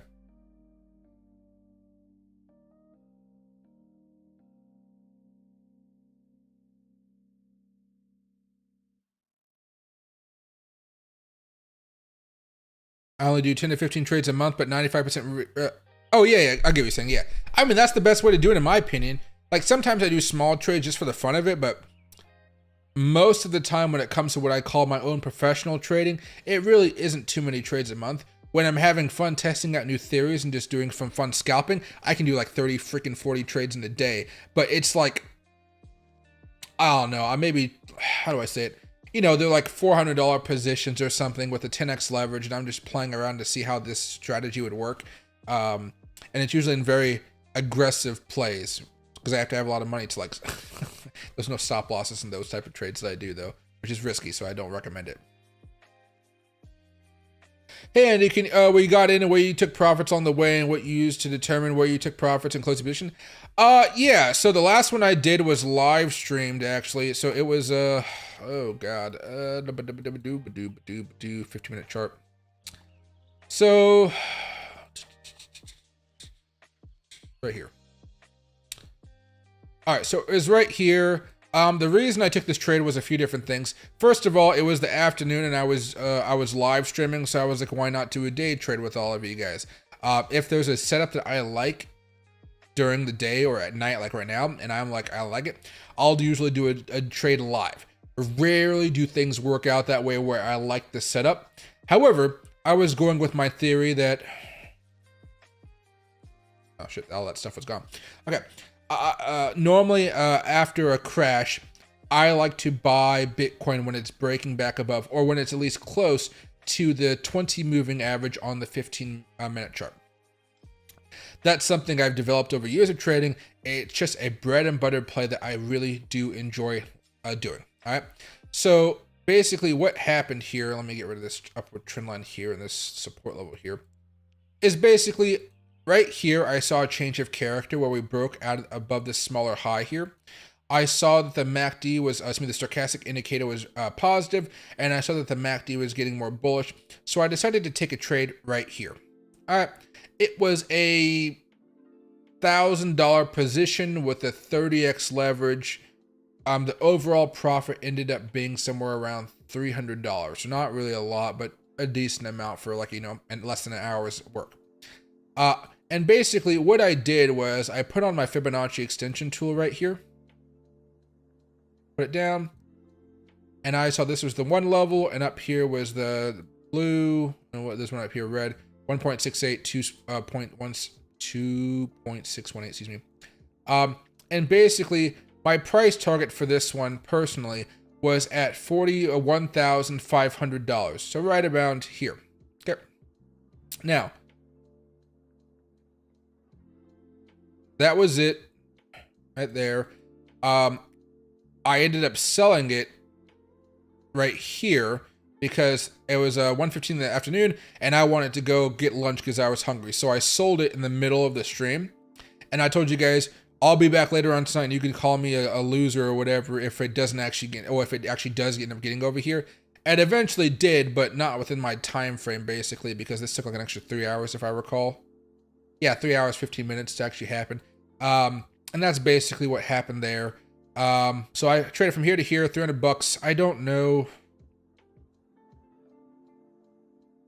I can't recall exactly which video that was or what day that was. It was Monday, December 11th. No, it would be like, I'm trying to think of how YouTube actually does them.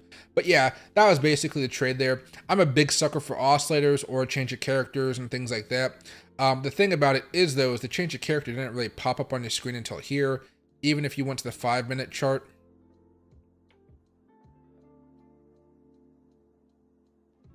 Change of character happened right there. So maybe if you were going to the 5, it would have worked out. But that one, just kind of eyeballing it, I was like, okay, I'll take a small trade and I'll see where it goes. I was hoping it would keep on rallying a little bit faster, but it needed a few hours to consolidate before moving back up. And so my viewpoint is, even if I made a few $100s here, you know, it was a tiny amount. What is that? Like, that's like 1% I made, you know? Oh yeah, 30x, $300 of a $1,000 position. Yeah.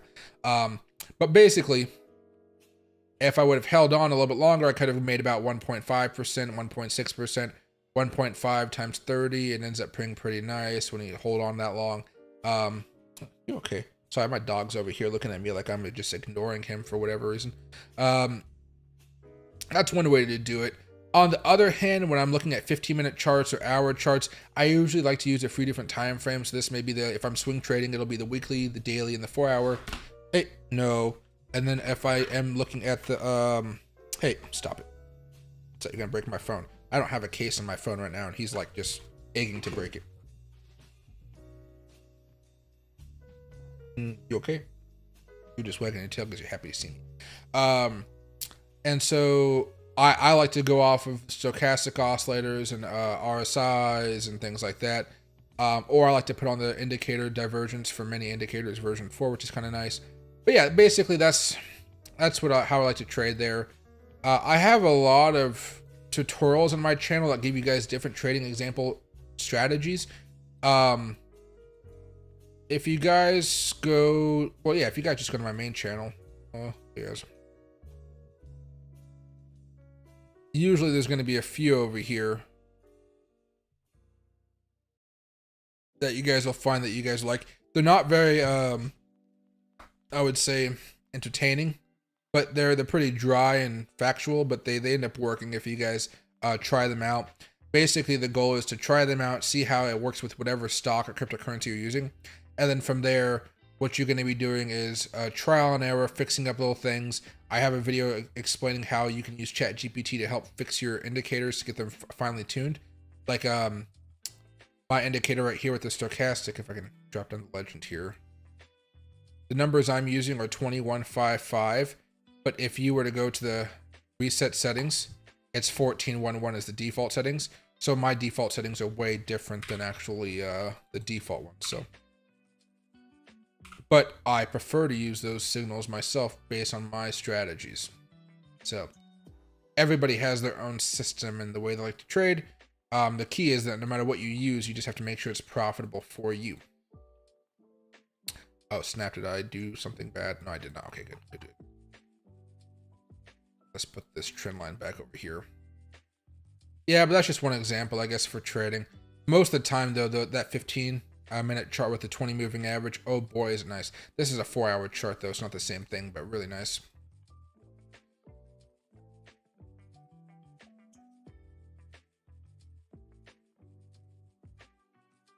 Again, I mean, if or when Bitcoin crashes, what's the lowest support level? I'm looking for the cheapest buying opportunity.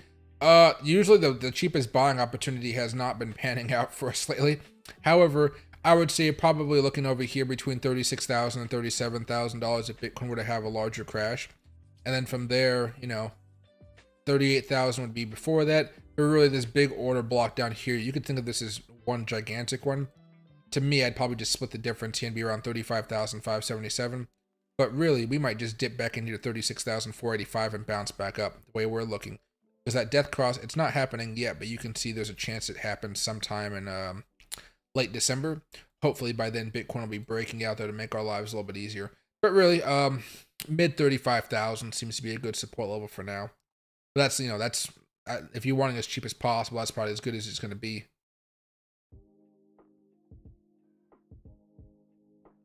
There you go. What do you think we are going skying high, Bitcoin or XRP?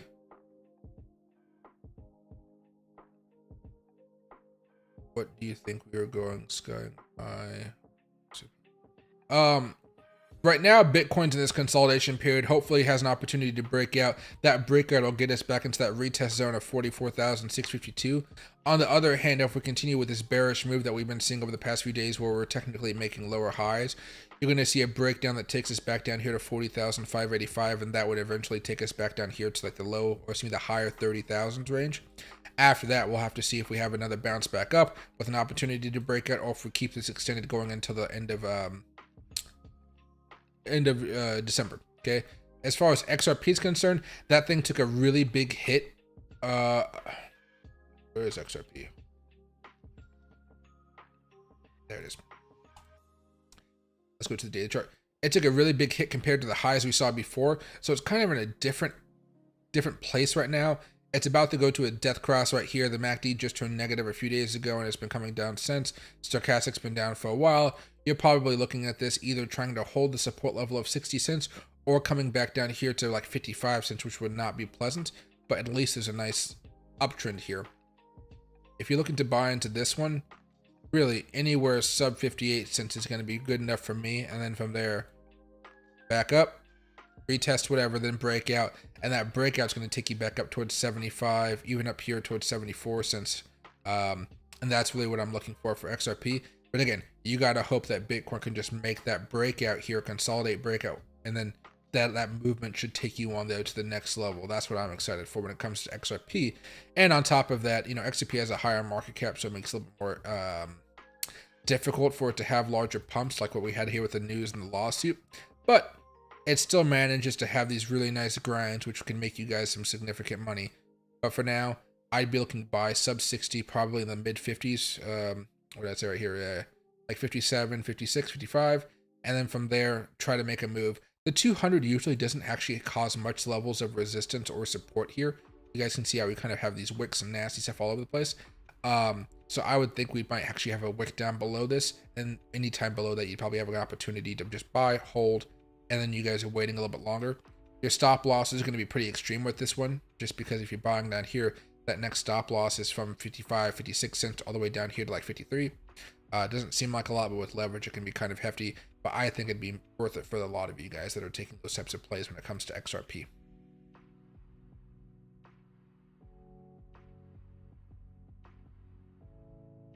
There you go. And hey, Ave, happy to see you back tonight.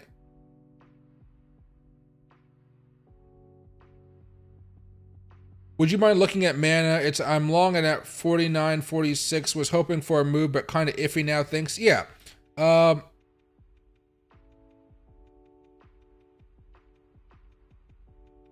And you told me specifically 49.46. So you're down about a penny or so. Not too crazy so far. The daily chart, you're testing out a level of support, which is that 20-day moving average. You do see some bearish technicals or oscillators, I guess, when you see the MACD and the stochastic. That doesn't bode well. Really, the thing about this at now is you see this level of support. So you're basically hoping that this level of support doesn't break down, because if it does, you're probably heading back down here to 44, 45 cents, which would definitely be much more of a devastating event for that position rather than just dropping down that penny, right?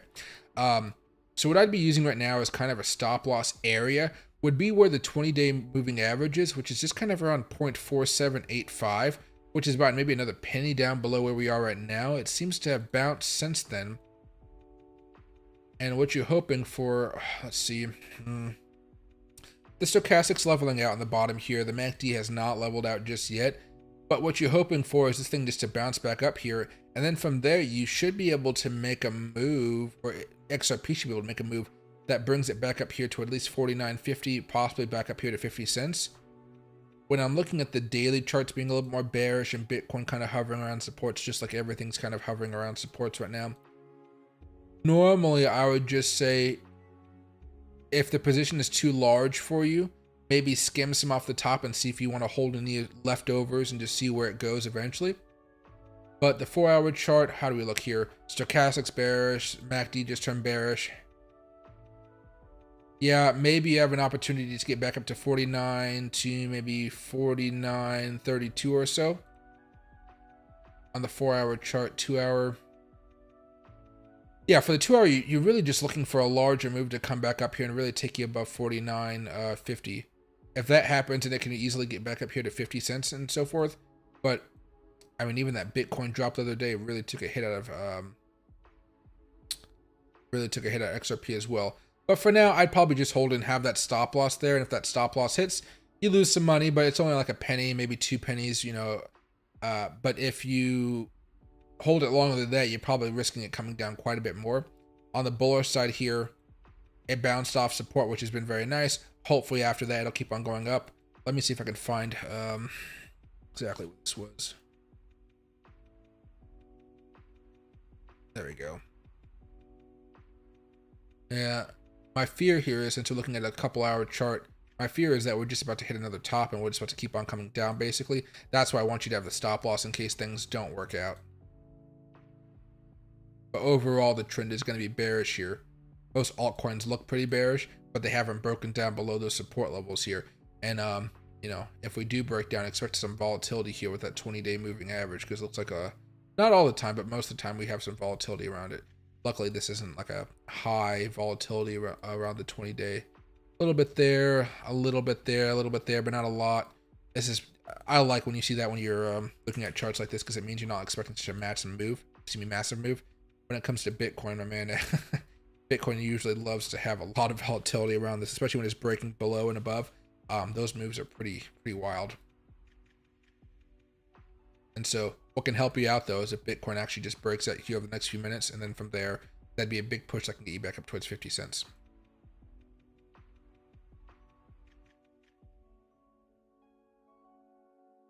And it happens. How much crypto am I in? And what's the small amounts of money you having? Oh, I mean, I'm in like hundreds of different tokens.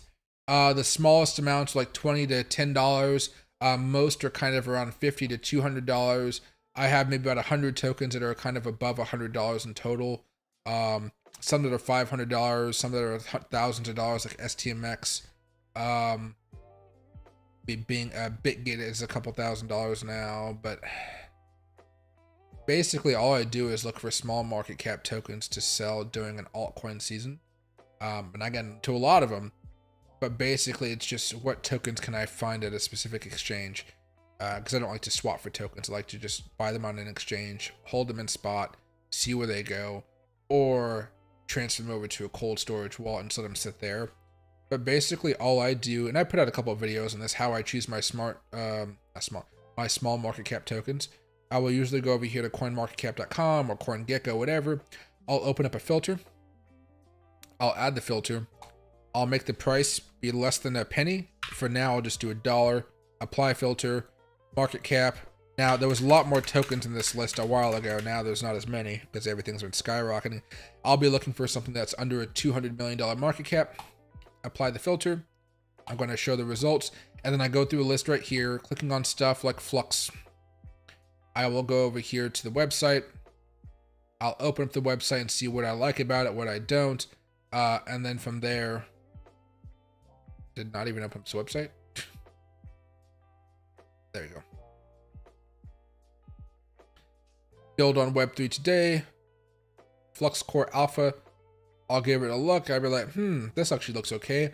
Then from there, after I do that, I'll go over here to markets. It's gonna kill me. There you go.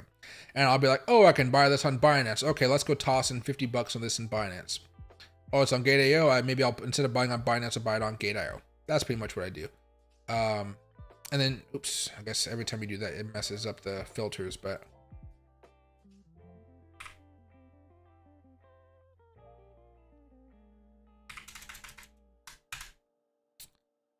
There you go. And I'll go page after page, kind of looking through stuff. AMP is something I've been holding a while. It's like just up 32%. Telecoin, I hold that one. Free Throw token, I hold that one. I own a lot. Some do very well, some do not. Usually in the height of a bull market, you're going to be making a good profit, but at the same time, you are going to be losing a lot of money at the same time. It's just that the money you make is so much more than the money you lose. So like if I go over here, these are coins that haven't popped yet. I guess I made this list 7 days ago. Most of these things are down right now. Only Hello Labs has made a move, so that's the only one I probably would have been looking for. But this is day trading stuff, not like long term. Low market cap coin watch list. All right, so you got some coins that are up 500% on this watch list. It's not really all the tokens I own. Most of these things are things I haven't bought yet, but I'm trying to keep track of them. But you know, well, let me do the other side first. You got tokens here that are down 98%, 80%, 76%, 68%, right? Then you also got the ones that are up, like, you know, a few hundred percent, a few hundred percent, a few hundred percent, a few hundred percent. It all just kind of depends on what you're looking for and what type of things you want to buy into. primarily for me, I like tokens that are really building infrastructures. I like that first one we kind of talked about. Those seem to be doing a lot better. And from my experience, kind of going to some venture capital meetups in downtown Seattle back before Silicon Bank closed down, unfortunately, I got to meet a lot of investors from Madrona and a few other ones around Seattle.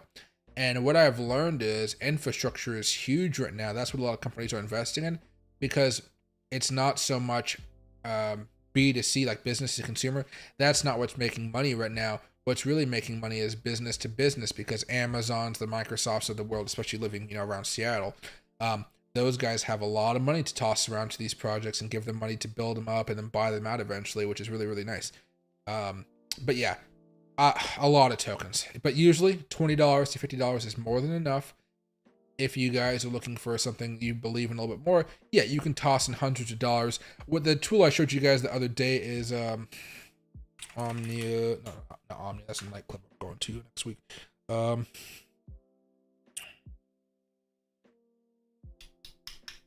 maybe it is Omnia.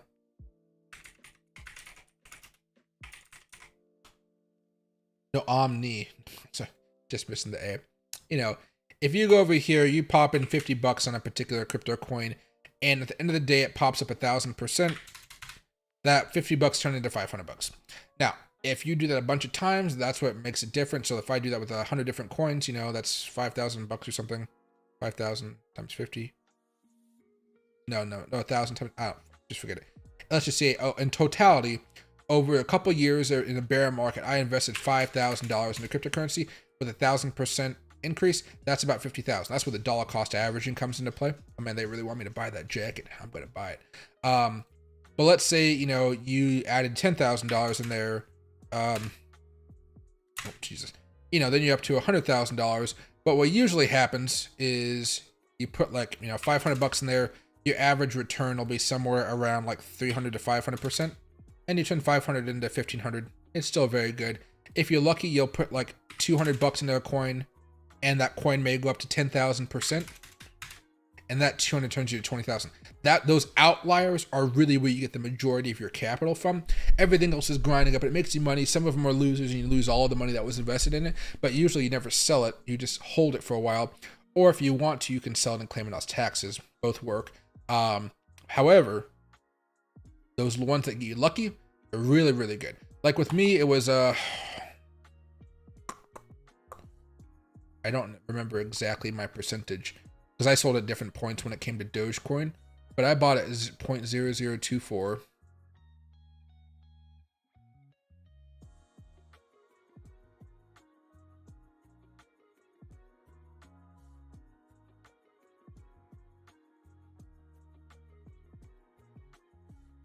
That's good enough.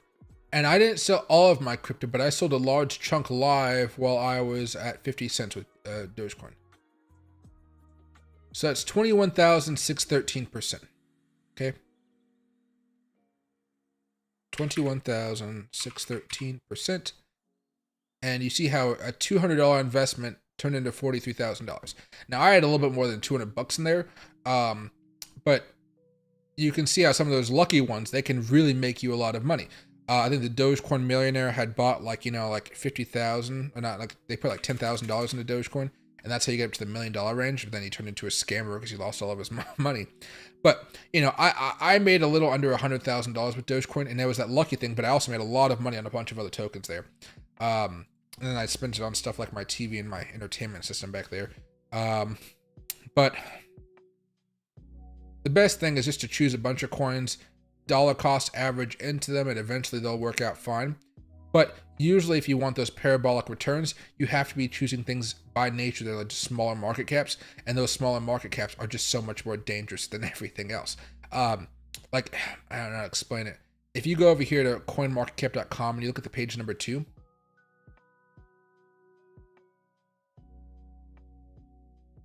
oh no, what's a better way to do this?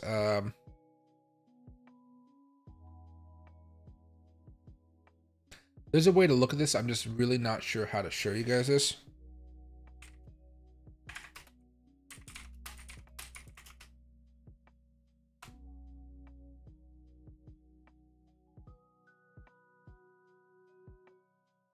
No.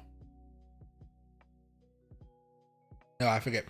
There used to be this website, I forget what it's called, but it would show you the top 100 tokens for what any day of the year, like for the past like few years.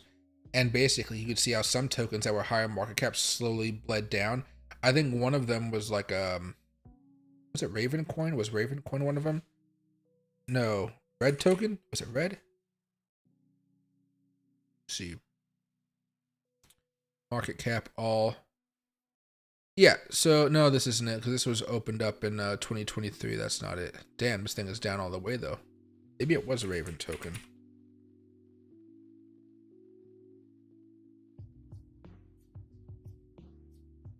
All. No, it wasn't this one. Never mind.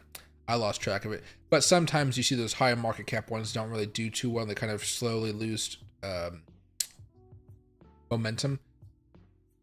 Hopefully it's okay. Right now, on the 1 hour chart, you're seeing things get a little bit more positive here. You're basically waiting for us to break back above 42,245 if you want to go long here. MACD's fine. Oh, no, I messed this one up. So there was an opportunity to buy right here, but that would have been a short-term one. The stochastic gave you a good idea, though. Oh, that stochastic's actually really accurate right now. Buy right here. Yeah. Sell right here. Yeah. Maybe I should be looking at the stochastic a little bit more. On the 15 at least, but yeah, not too crazy.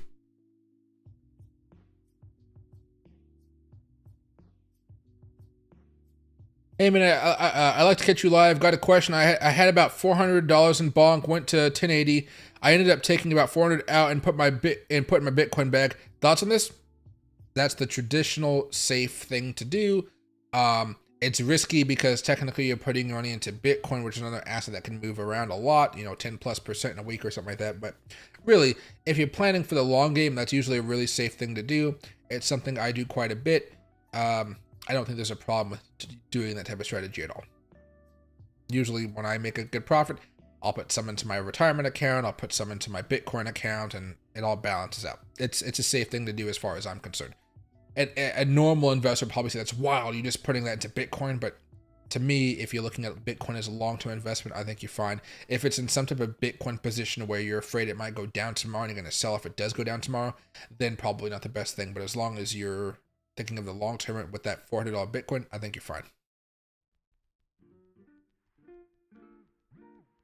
Hey Michael, I know this is risky, but since Solana is thriving, I invested in the tiny Solana's ecosystem coins. I checked each of them by the lowest market cap. Is this smart? Yes, but what you also have to do is check out the website. Make sure they're actually posting on Twitter. Go check out their Discord. See if people are actually in the Discord doing stuff, right? Like you want to see some type of community. Communities are really the lifeblood of a small market cap token. They really cause it to pump up. Because they'll be sharing everything, and then eventually people start hearing about it, and then more people pump it up, and the influencers catch on to it, and they want to pump it up as well. All that type of stuff, okay? But yeah, you don't have to go by the lowest market cap per se, but a lower market cap to me is definitely what I'm looking for, even if I know I'm not going to be investing a whole bunch of money into it. 20, 50 bucks, 100 bucks, a couple $100, whatever it may be. Yeah, that's usually the place I would go to, the lower market cap tokens before the very, very high market cap ones.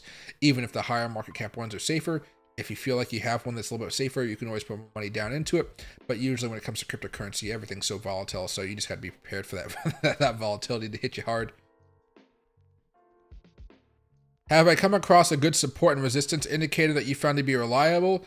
I mean, if you want to go through order blocks, usually you can go with the Smart Money Concepts indicator. Right now I'm using the Price Action Concepts one, which is a paid indicator, but the free one doesn't do anything bad here. So if I go over here very fast, go to the 4-hour chart, kind of zoom out a little bit. So here's the Smart Money one. Oop, no, that's the wrong one.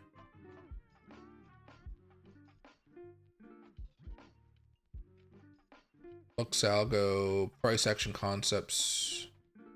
Oh, these are invite only. Never mind. Sorry.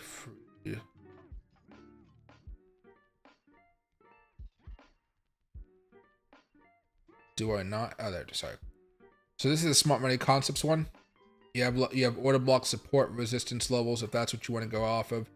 The Smart Money one is paid, so you can get it if you want to, but it is a paid indicator, so you are paying for it.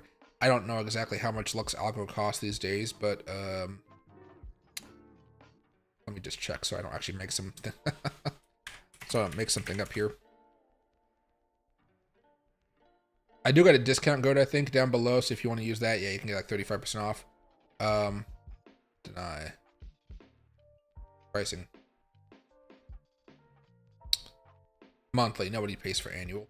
So it's like 36 bucks a month, or 55 bucks a month, or 84 bucks a month. The price action concepts is included in the essential plan, though, so you find the premium looks like it comes with the oscillator with community access with scanners and bots. Get that too. 24 support. So really just a couple extra tools here. In reality, I think the majority of you guys should just do the free version. And once you guys start making some more consistent profits and want to just get some extra help making more profits on top of that, then you could actually pay for it. And then, you know, the indicator is paying for itself. But usually what I notice is people that like to trade too much and they lose money that way, they typically will not stay with these programs for long because they just can't get their act together enough to make consistent profits. Normally what I do is I would say try it with options before going over to crypto or just stocks in general. So normally when I'm looking at something like this with the price action concepts, which is the paid version, but still very similar to the free version, just the paid version has more bells and whistles. So it has like automatic trend lines, automatic resistance levels, stuff like that. Oh, actually, they both have automatic resistance levels, but this has patterns on top of it, like, you know, equal high lows, liquidity grabs, fair value gaps, premium discount zones, which are also in this smart money concepts one. But basically what you might do is you might go to YouTube, not YouTube, sorry, that's my breakout list, Apple, 4-hour chart, right? And you may pair this with other types of stock and with other oscillators and tools like I have in my my YouTube channel. And you'll see, wow, look at this. We had a breakout right here. We had a change of character. What did Michael's oscillators say? Oh, fuck, I don't have my oscillators on right now. Let me just add them on here very fast. Stochastic. 21. 5, 5. And let's just add the... we can add the snow MACD. Alright, so we had a breakout. Stochastic is good. This is a 4-hour chart, by the way. And we have the MACD being good. So all is good to buy right here. If you wanted to be more specific, I guess you could buy at a specific lesser time frame. But for now, let's just say we're buying right here. And then what you'd be looking for is some type of level to tell you where the resistance levels are. In this circumstance, I probably would have had to zoom out a little bit more and add 2 different levels here. Yeah, because we're continuing on a breakout right there. So high point, low point. Back over here to the 4-hour chart. So you probably would have been looking to sell up here, but since you're buying around this zone, you're probably not. You're probably waiting for that next zone, which hit about here. It did end up actually going a little bit higher here. But honestly, by then, you got to make sure that your daily charts are still bullish. And in this circumstance, it's kind of more mixed here with the MACD. The stochastic is still in the overbought territory, so you're fine there. But really, a small move in totality. I don't want to say small, but what is this? Like 2.5%. Yeah, that's fine for a few days. If you go over here to the 15-minute chart, maybe you could add a better opportunity to buy in here. But it looked like there was some type of news that really got people going. As a day trader, change of character, fine. You can see on the 4-hour chart, everything was looking okay. The 2-hour chart, let me just double check. Usually you want to have everything kind of flowing on all the time frames here. 2-hour going good, MACD going good here, that's good. Change of character happened a while ago, that's nice to see. Okay, so go back over here to the 15-minute chart. So the time to buy on the 15-minute chart was... could have bought over here, I guess, but man, that's a pretty precise move. I never get that lucky. And the change of character happened right here. So sometimes I go off with just these without the change of character, but if you wanted the change of character, you could have bought right there. No problem with that as well. You hold on for a while, and then boom, you're looking at some profits, and depending on how long you want to hold in the following days, because options have theta and things like that, which is time decay, you know, you could be making various amounts of profits. Now, if I replace this here, then I'm like, okay, well, let's see what happened next.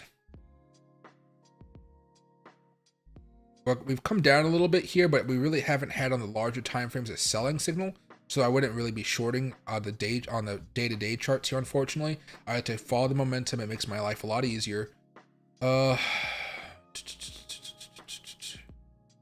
haven't been in a serious downtrend in a while. This might be it, but how many days was this? The 12th of October to the 30th? I guess it's something more of a downtrend here. We had the sell signal here, and it was enough for us to have a change of character. So you might have actually just been shorting this for a few days here, because you're probably looking at something like this. Oh yeah, there's the one price target right there, the resistance right there, and so forth. But yeah, there's a whole bunch of different ways to go about your trading styles and things like that. But I find it's much easier to do day trading when it comes to the stocks than cryptocurrency. Cryptocurrencies are much less reliable, only for the pure fact that, you know, you don't see Apple doing moves like this all too often, where everything's kind of going along, and then all of a sudden we have this massive wick come out of nowhere. We normally don't have that type of stuff, so when you guys are trained to use your stop losses and price targets, they're usually not going to hit so fast. You know, so imagine maybe a 5-minute chart here.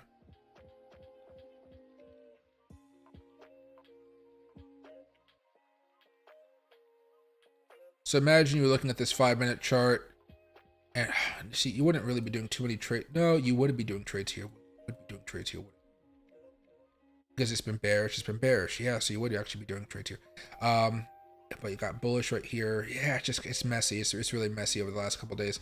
But basically, imagine you were buying right here after the breakout, which we talked about the other day. Green. You see the shift happening for a shorter term move, and then boom. Because the overall trend you can see is we're starting to make lows, not highs. You break out, you hit your price target, which in this circumstance is what? Here to here, didn't even hit the price target up there. Maybe if I were to dip this back down to, I can't even get up the fib levels now. But it doesn't matter. You know, let's say you go long here or something. All of a sudden, your stop loss gets hit so hard, so fast. Usually it does not happen in stocks. The bad thing about stocks, I guess, as we can all imagine, is there's after hours action. And if you're in options, you don't really have much of an option of what to do with your options in after hours markets.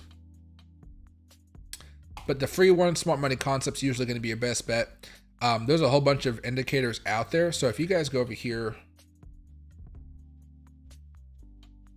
and you go to community scripts, these are all free scripts. The only ones that aren't free are going to have ones that have, they're going to have little locks on them like this, right? But most don't have locks on them, right? Kind of drag this back up, yeah. So the squeeze momentum indicator is pretty good. That's not too difficult to learn how to use. There's like these little read more sections over here if you ever want to learn more about them. The instructions aren't always the clearest, but I've made tutorials on a lot of these ones just so people have an understanding. And these videos still get views to these days because people are still finding this and like, oh, what the heck, how do I use this? And I teach the people how to use it. The squeeze is pretty interesting. This is another way you guys could be looking at this, another layer of my strategy when it comes to stochastic, MACD, change character, add the squeeze. That's also a pretty good thing there. My thing is, because of the way I stream, I'm normally at like 150%, so you guys can see everything going on.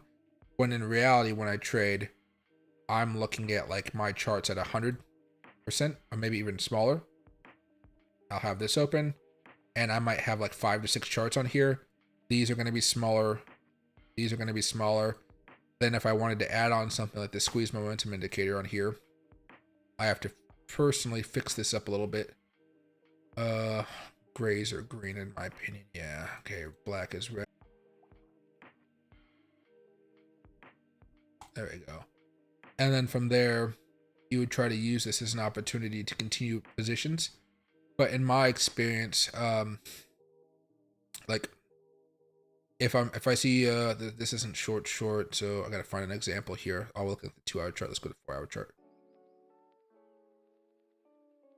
So change of character, buy. This doesn't tell me to buy until way over here. And once that squeeze is released, then you start to have that momentum. I like to get that best price and then just hold. This is more for options traders who want to deal with theta, in my opinion. Because once the squeeze is releasing the psh, I think of like you squeezing a bottle, pressure, psh, basically same thing. But when you go over here and you look at what this thing does, oh, I typed it on again. Shit. Hold on a second, guys. My bad. Oop. There you go. It'll give you some basic examples of what it is, but it's not really a lot. And you see people with a lot of questions here that don't have any idea what they're doing because the explanation wasn't the best.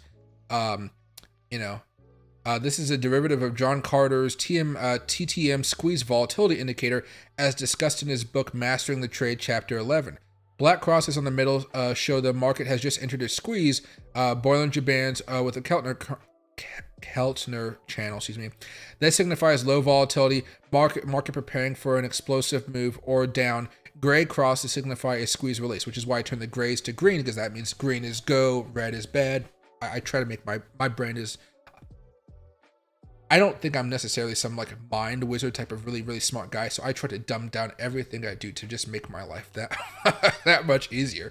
There are people out there who have a lot of confidence and they're really smartness, I don't try to do that. I'm just like, I'm dumb. Let me just try to make life easier for myself. And then you'll see how it kind of works out, the divergences that happen along, the different technicals you could add on to it. But that's how you could do it. But what I have failed to do so far, just because I haven't had time and nor the spirit to do so, is, there are ways to fine tune this. I just haven't really learned how to fine tune it properly yet. It's not, I really don't know, and I really don't care to go far off. But usually the higher time frames, the 4 hours, dailies, they seem to work out okay. For example, if I was going, like, Bitcoin hasn't been bearish in a while, guys. Yeah, this is the July. Yeah, okay, so let's go to the dailies here. So we got a couple. So in all these examples, you have the stochastics and the MACDs all giving you bearish signals. And the MACD that gave you a signal a lot earlier, the stochastic really didn't start turning bearish until April. No change of character on the bearish side, so there was no real reason to hop in here. So everything really started to turn bearish right here, okay? And still here, mixed with the stochastic, bearish, and the MACD. So really, this is probably your best bet. But it didn't tell you to start. The squeeze indicator said you should not be really buying too much here. So, or excuse me, shorting too much here. It said to buy. Change your character. It said to buy, do right here. That's about as good as it can go. So it's a little bit different. And I got to fine tune it for what I like to do. But typically for me, I see a change of character, sell, even if it's mixed, it's still sell right there. You got to hold on and just let it play out. But, let's see. This is a banking crisis, so we can't really play that, but you can say there's a sell sign right here, sell sign right here, a smaller change of character right here from there. If you can spot your own change of characters, it's better than relying on Lux Algos or anybody else's. And you saw a squeeze happening right here, which was nice, even though it was an upward squeeze, still a squeeze. And you're good to go. And then, of course, the squeeze started if you wanted to do something more of a shorter term trade where the squeeze is popping. It told you to short the day before the big move happened. For me, I don't really trust it like that just because this was during a financial crisis event. But, different ways of viewing it depending on what type of chart you're looking at. So there's a lot of tools out there. For me, though, you just got to do a lot of trial and error. You're going to figure out which works for you. I like to trade Bitcoin, Ethereum primarily, but then after a while, you go over to trade some Dogecoin, trade some ADA. Solana is a big thing to trade these days. It has nice movements, nice price actions, nice reactions to proper resistance levels and things like that. So, it all depends on what you guys are looking for there.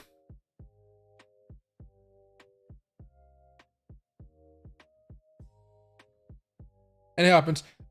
You do dollar cost averaging. You learn it's the best way to hold, in my opinion. It's just the safest way.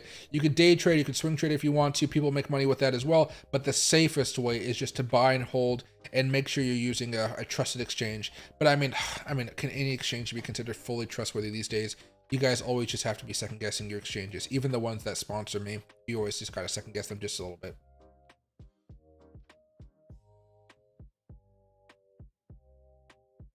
Yeah, no worries, happens.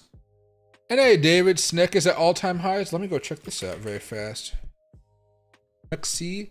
Oh, look at that thing. It's definitely grinding right now, daily. Man, it hasn't been up this high since May, and this thing's just been chugging. Look at that breakout over here. 2-hour chart.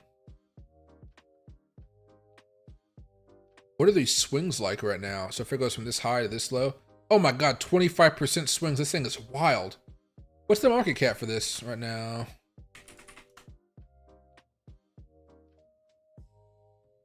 Same price, yeah, about the same price. About the same, yeah, about the same price, yeah. Uh-oh. Here, hold on. Did I type something wrong? There we go. Markets. So it's on MEXC, LBank, BingX, CoinX, BitTrue, Sunday Swap. I don't know what the hell Sunday Swap is. So this thing could possibly go up way higher if it just gets on more exchanges here. If it gets put on Binance or KuCoin or any of the larger ones, this thing is definitely going to soar. Reserve data unavailable. BingX, reserve data unavailable. Probably the best place to buy it is going to be MEXC then. A lot of volume there over the last few hours. Definitely something if you guys want to, if you guys have an account there, definitely could be playing with that one. It looks like it wants to go to another high already here. 2-minute chart. I mean, yeah, this thing's getting pumped. What's the market cap on this? 127 million. That's a really good market cap because you know it can go a lot. You know it can go a lot higher than that. A lot higher than that.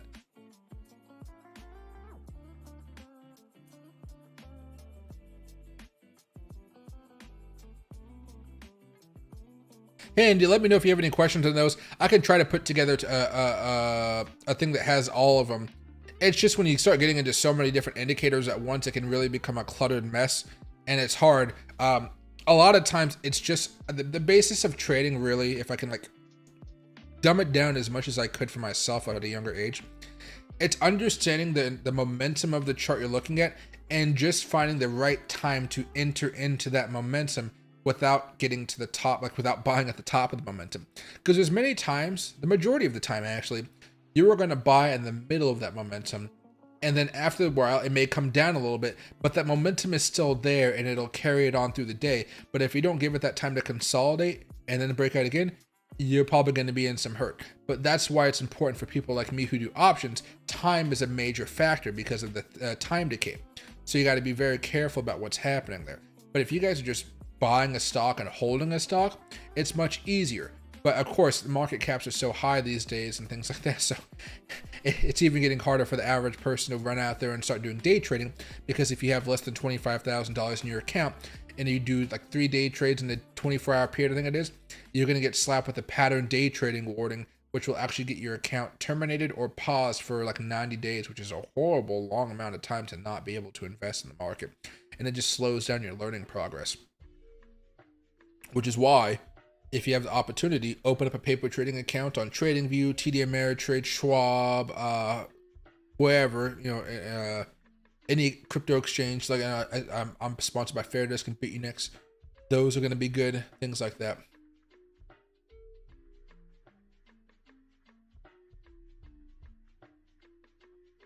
Hey, Algie, what do you call it? If you want to put a lot of money into it, make sure you learn right. That 25,000 is going to be a lot better served in the long run if you just plant it somewhere safe and let it grow, rather than trying to use it as a way to start trading. Like go over to Wall Street Bets and see how many people have lost money so fast over there. It's really just a lot easier for you to practice day trading with fake paper money. And then with that money, you actually have a solid long-term growth plan with it. It'll help you out a lot, because by the time you're actually ready to do day trading more formally, you'll have some money, and you don't even have to use all 25,000. You could just use $1,000. You could just use $5,000, and you'll be plenty happy. And you know what? If you lost that full $1,000, that whole $5,000, you'll be like, whoa, I'm not ready to keep on doing this. I still have $20,000, or I still have $24,000. I will let that sit and cook a little bit longer, make more money for me, because it'd probably be worth more than that $25,000 originally. But you'll know that you're not ready to spend a lot of money out, allocate large amounts of funds over to becoming a full-time investor. It's a much safer way to go through the process. Really safe. You're not going to hear that from many YouTubers, but like really nice and steady really helps out when it comes to investing. Do I use the ATR indicator to set up your stop loss on your long-term swing trades? If not, what do you put a proper stop loss? Oh, for me, it's a very simple thing. I don't really go crazy when it comes to stop losses. If I was buying this breakout right here, my stop loss is either going to be this level right here or this level right here. If I'm buying this breakout right here, my stop loss is just going to be right there. Right? Nothing complicated about it. I try to go off the last low usually. So if I'm buying right here, when I told everybody that's where those aggressive traders are going to be buying, when we start to have the MACD and the stochastic start to turn around a little bit, although the stochastic wasn't turning around all too much right here. Well, let's say I bought over here because the MACD and stochastic was good. My stop loss would have been right there. I don't try to make it as much more complicated than that. It would have stopped right here, right? I wouldn't have made this trade just because I was actually looking for this here because I'm much more safe as an investor. But that's what my stop loss would have been. If I was buying right here, stop loss would have been right here. If I want to eke it out a little bit more, I would have done down here. I think more responsible investors would go right here. But if you're going off of like what I was like my simplified plan, you're usually going for right here. But yeah, usually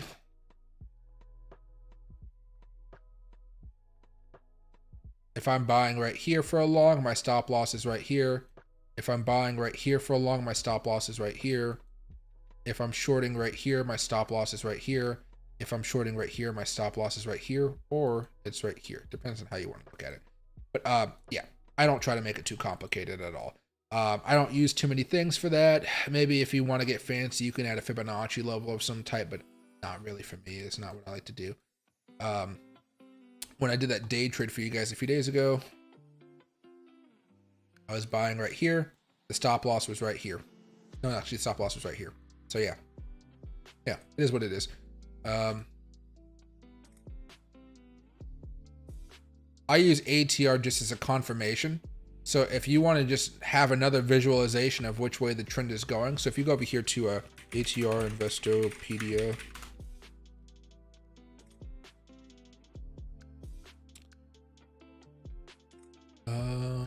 The average true range ATR is a technical analysis indicator introduced by market. Okay, whatever. That measures market volatility by decomposing the entire range of an asset's price for that period. The true range indicator is taken as the greatest of the following: current high less the current low, the absolute value of the current high less than the previous close, and the absolute value of the current low less the previous close. Jesus. The ATR is then a moving average, generally using 14 days of the true range. All right. The average is going to tell you, hey, where have we been going over the past few periods? Just a different math involved in the periods. So when I show you guys these moving averages, wow, look at the 50 is going up for a while. That means we've been going up for quite a bit of time, haven't we? Oh, look at that. We have been going up for a while. So if you long into this, you're going to have a much better chance of making money than if you go short into a bullish trend. That's the main thing here. And if you can just like forget a lot of stuff and just say, hey, this is a bullish trend, I want to be buying into it, it makes your life a lot easier. Now, I short into this type of stuff all the time, and sometimes I get burned by it. That's true with a lot of investors out there. But the majority of the time, you can kind of fix some of those if you don't do the trading during then. But some of us, we want more money, and that's kind of some greed that we all really face here. But right now, we're seeing consolidation with Bitcoin. You can see how it's not going down or up over the last few hours. You're seeing how the stochastic is turning bullish. The MACD may turn bullish. You may see Bitcoin try to pop back up here towards 42,611. That's only a $400 pop, but somebody can make money trading that pop. For me, it's not really what I want to look for because overall you can see moving average is coming down. The 200 is coming up. Go over here to the 4 hours. For mixed, it's just not a time for me to really want to be trading right now. Even the dailies over here, those are coming up, but we're getting close to testing out some of these where I'm just like, okay, if we break out here, I'll buy. Until that happens, I'll be patiently waiting. And that's where some of those patterns come into play. But not everybody likes patterns, excuse me. There we go.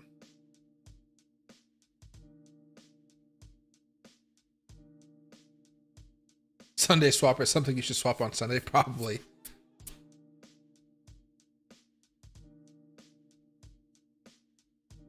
Let's see. I'm in the top 40 of holders for SNCC. I got in early in May and was buying, holding in the past few months. It's already my best investment ever. Congratulations, David. That is freaking awesome right there. And what's right here? Any new update on Ethereum Classic? Ethereum Classic, as far as I know, hasn't done anything crazy over the last few days. Let's go over here. This is not the right point here. I guess that's the best we have right now. It's very close to breaking down, but it hasn't broken down just yet. It's pretty darn bearish if you're looking at the oscillators here. As you can see, it's definitely coming down the short term. This one might end up coming back down here to the mid-18s, actually, if Bitcoin can't make a surge here over the next few hours. Let's go over here to the weekly chart. Weekly chart, it's still holding up okay.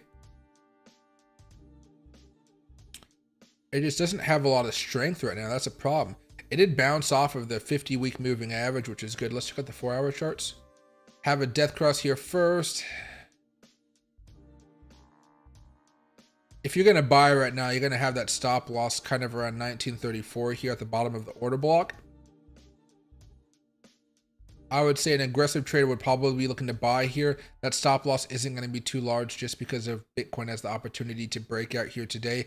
If Bitcoin doesn't break out today, it's in real trouble going for the rest of the weekend. But if it does manage to move up a little bit higher, I don't really like the way these breakouts are lining up here just because it took such a big dump, but I would say you get back up here towards $22. It's not the largest move, but I think there's an opportunity there. Bearish on the 4-hour, maybe bullish on the 2. The 2-hour seems to be the only hope that we have right now for a lot of these different charts. 1 hour is turned bullish here, looking for a smaller move that would pop us back up here towards 2050. It's like a 25-cent move, so really not a lot here from what we're looking at. Some of these tokens that we're looking at have like really strong, like multi-percent moves with every bar. We're not seeing that with this. Yeah, 15 is even getting a little soft. So this is going to probably have to pop over the next half an hour to hour if you want to see any movement for the rest of the next 12 hours, I would say. Okay. But okay, everybody, I'm going to call it a night right now. I got to do one thing for TradeZing here before I go to bed. And then I got to take Loki out to use the bathroom. He's looking at me like he really needs to go. Come here. Yeah. He's the down ears and everything. Smell like you've been licking your ass. Yeah. I need to give him some mouthwash. But yeah, what do you call it? I'll see you guys a little bit later. Thank you guys so much for watching, and I hope I can answer some more of your questions tomorrow. Tomorrow is probably going to be my last day streaming for a while because you guys know I'm going to Vegas on Monday all the way until next Saturday. I will probably do some streams in Vegas for fun, but they're not going to be as technical here. It's going to be me literally walking in Vegas, or me at not at a club or something, but just out and about in Vegas or in my hotel room and stuff like that. Okay, so see you guys a little bit later, and I hope to see you guys tomorrow. My last day of streaming for a while. Thanks.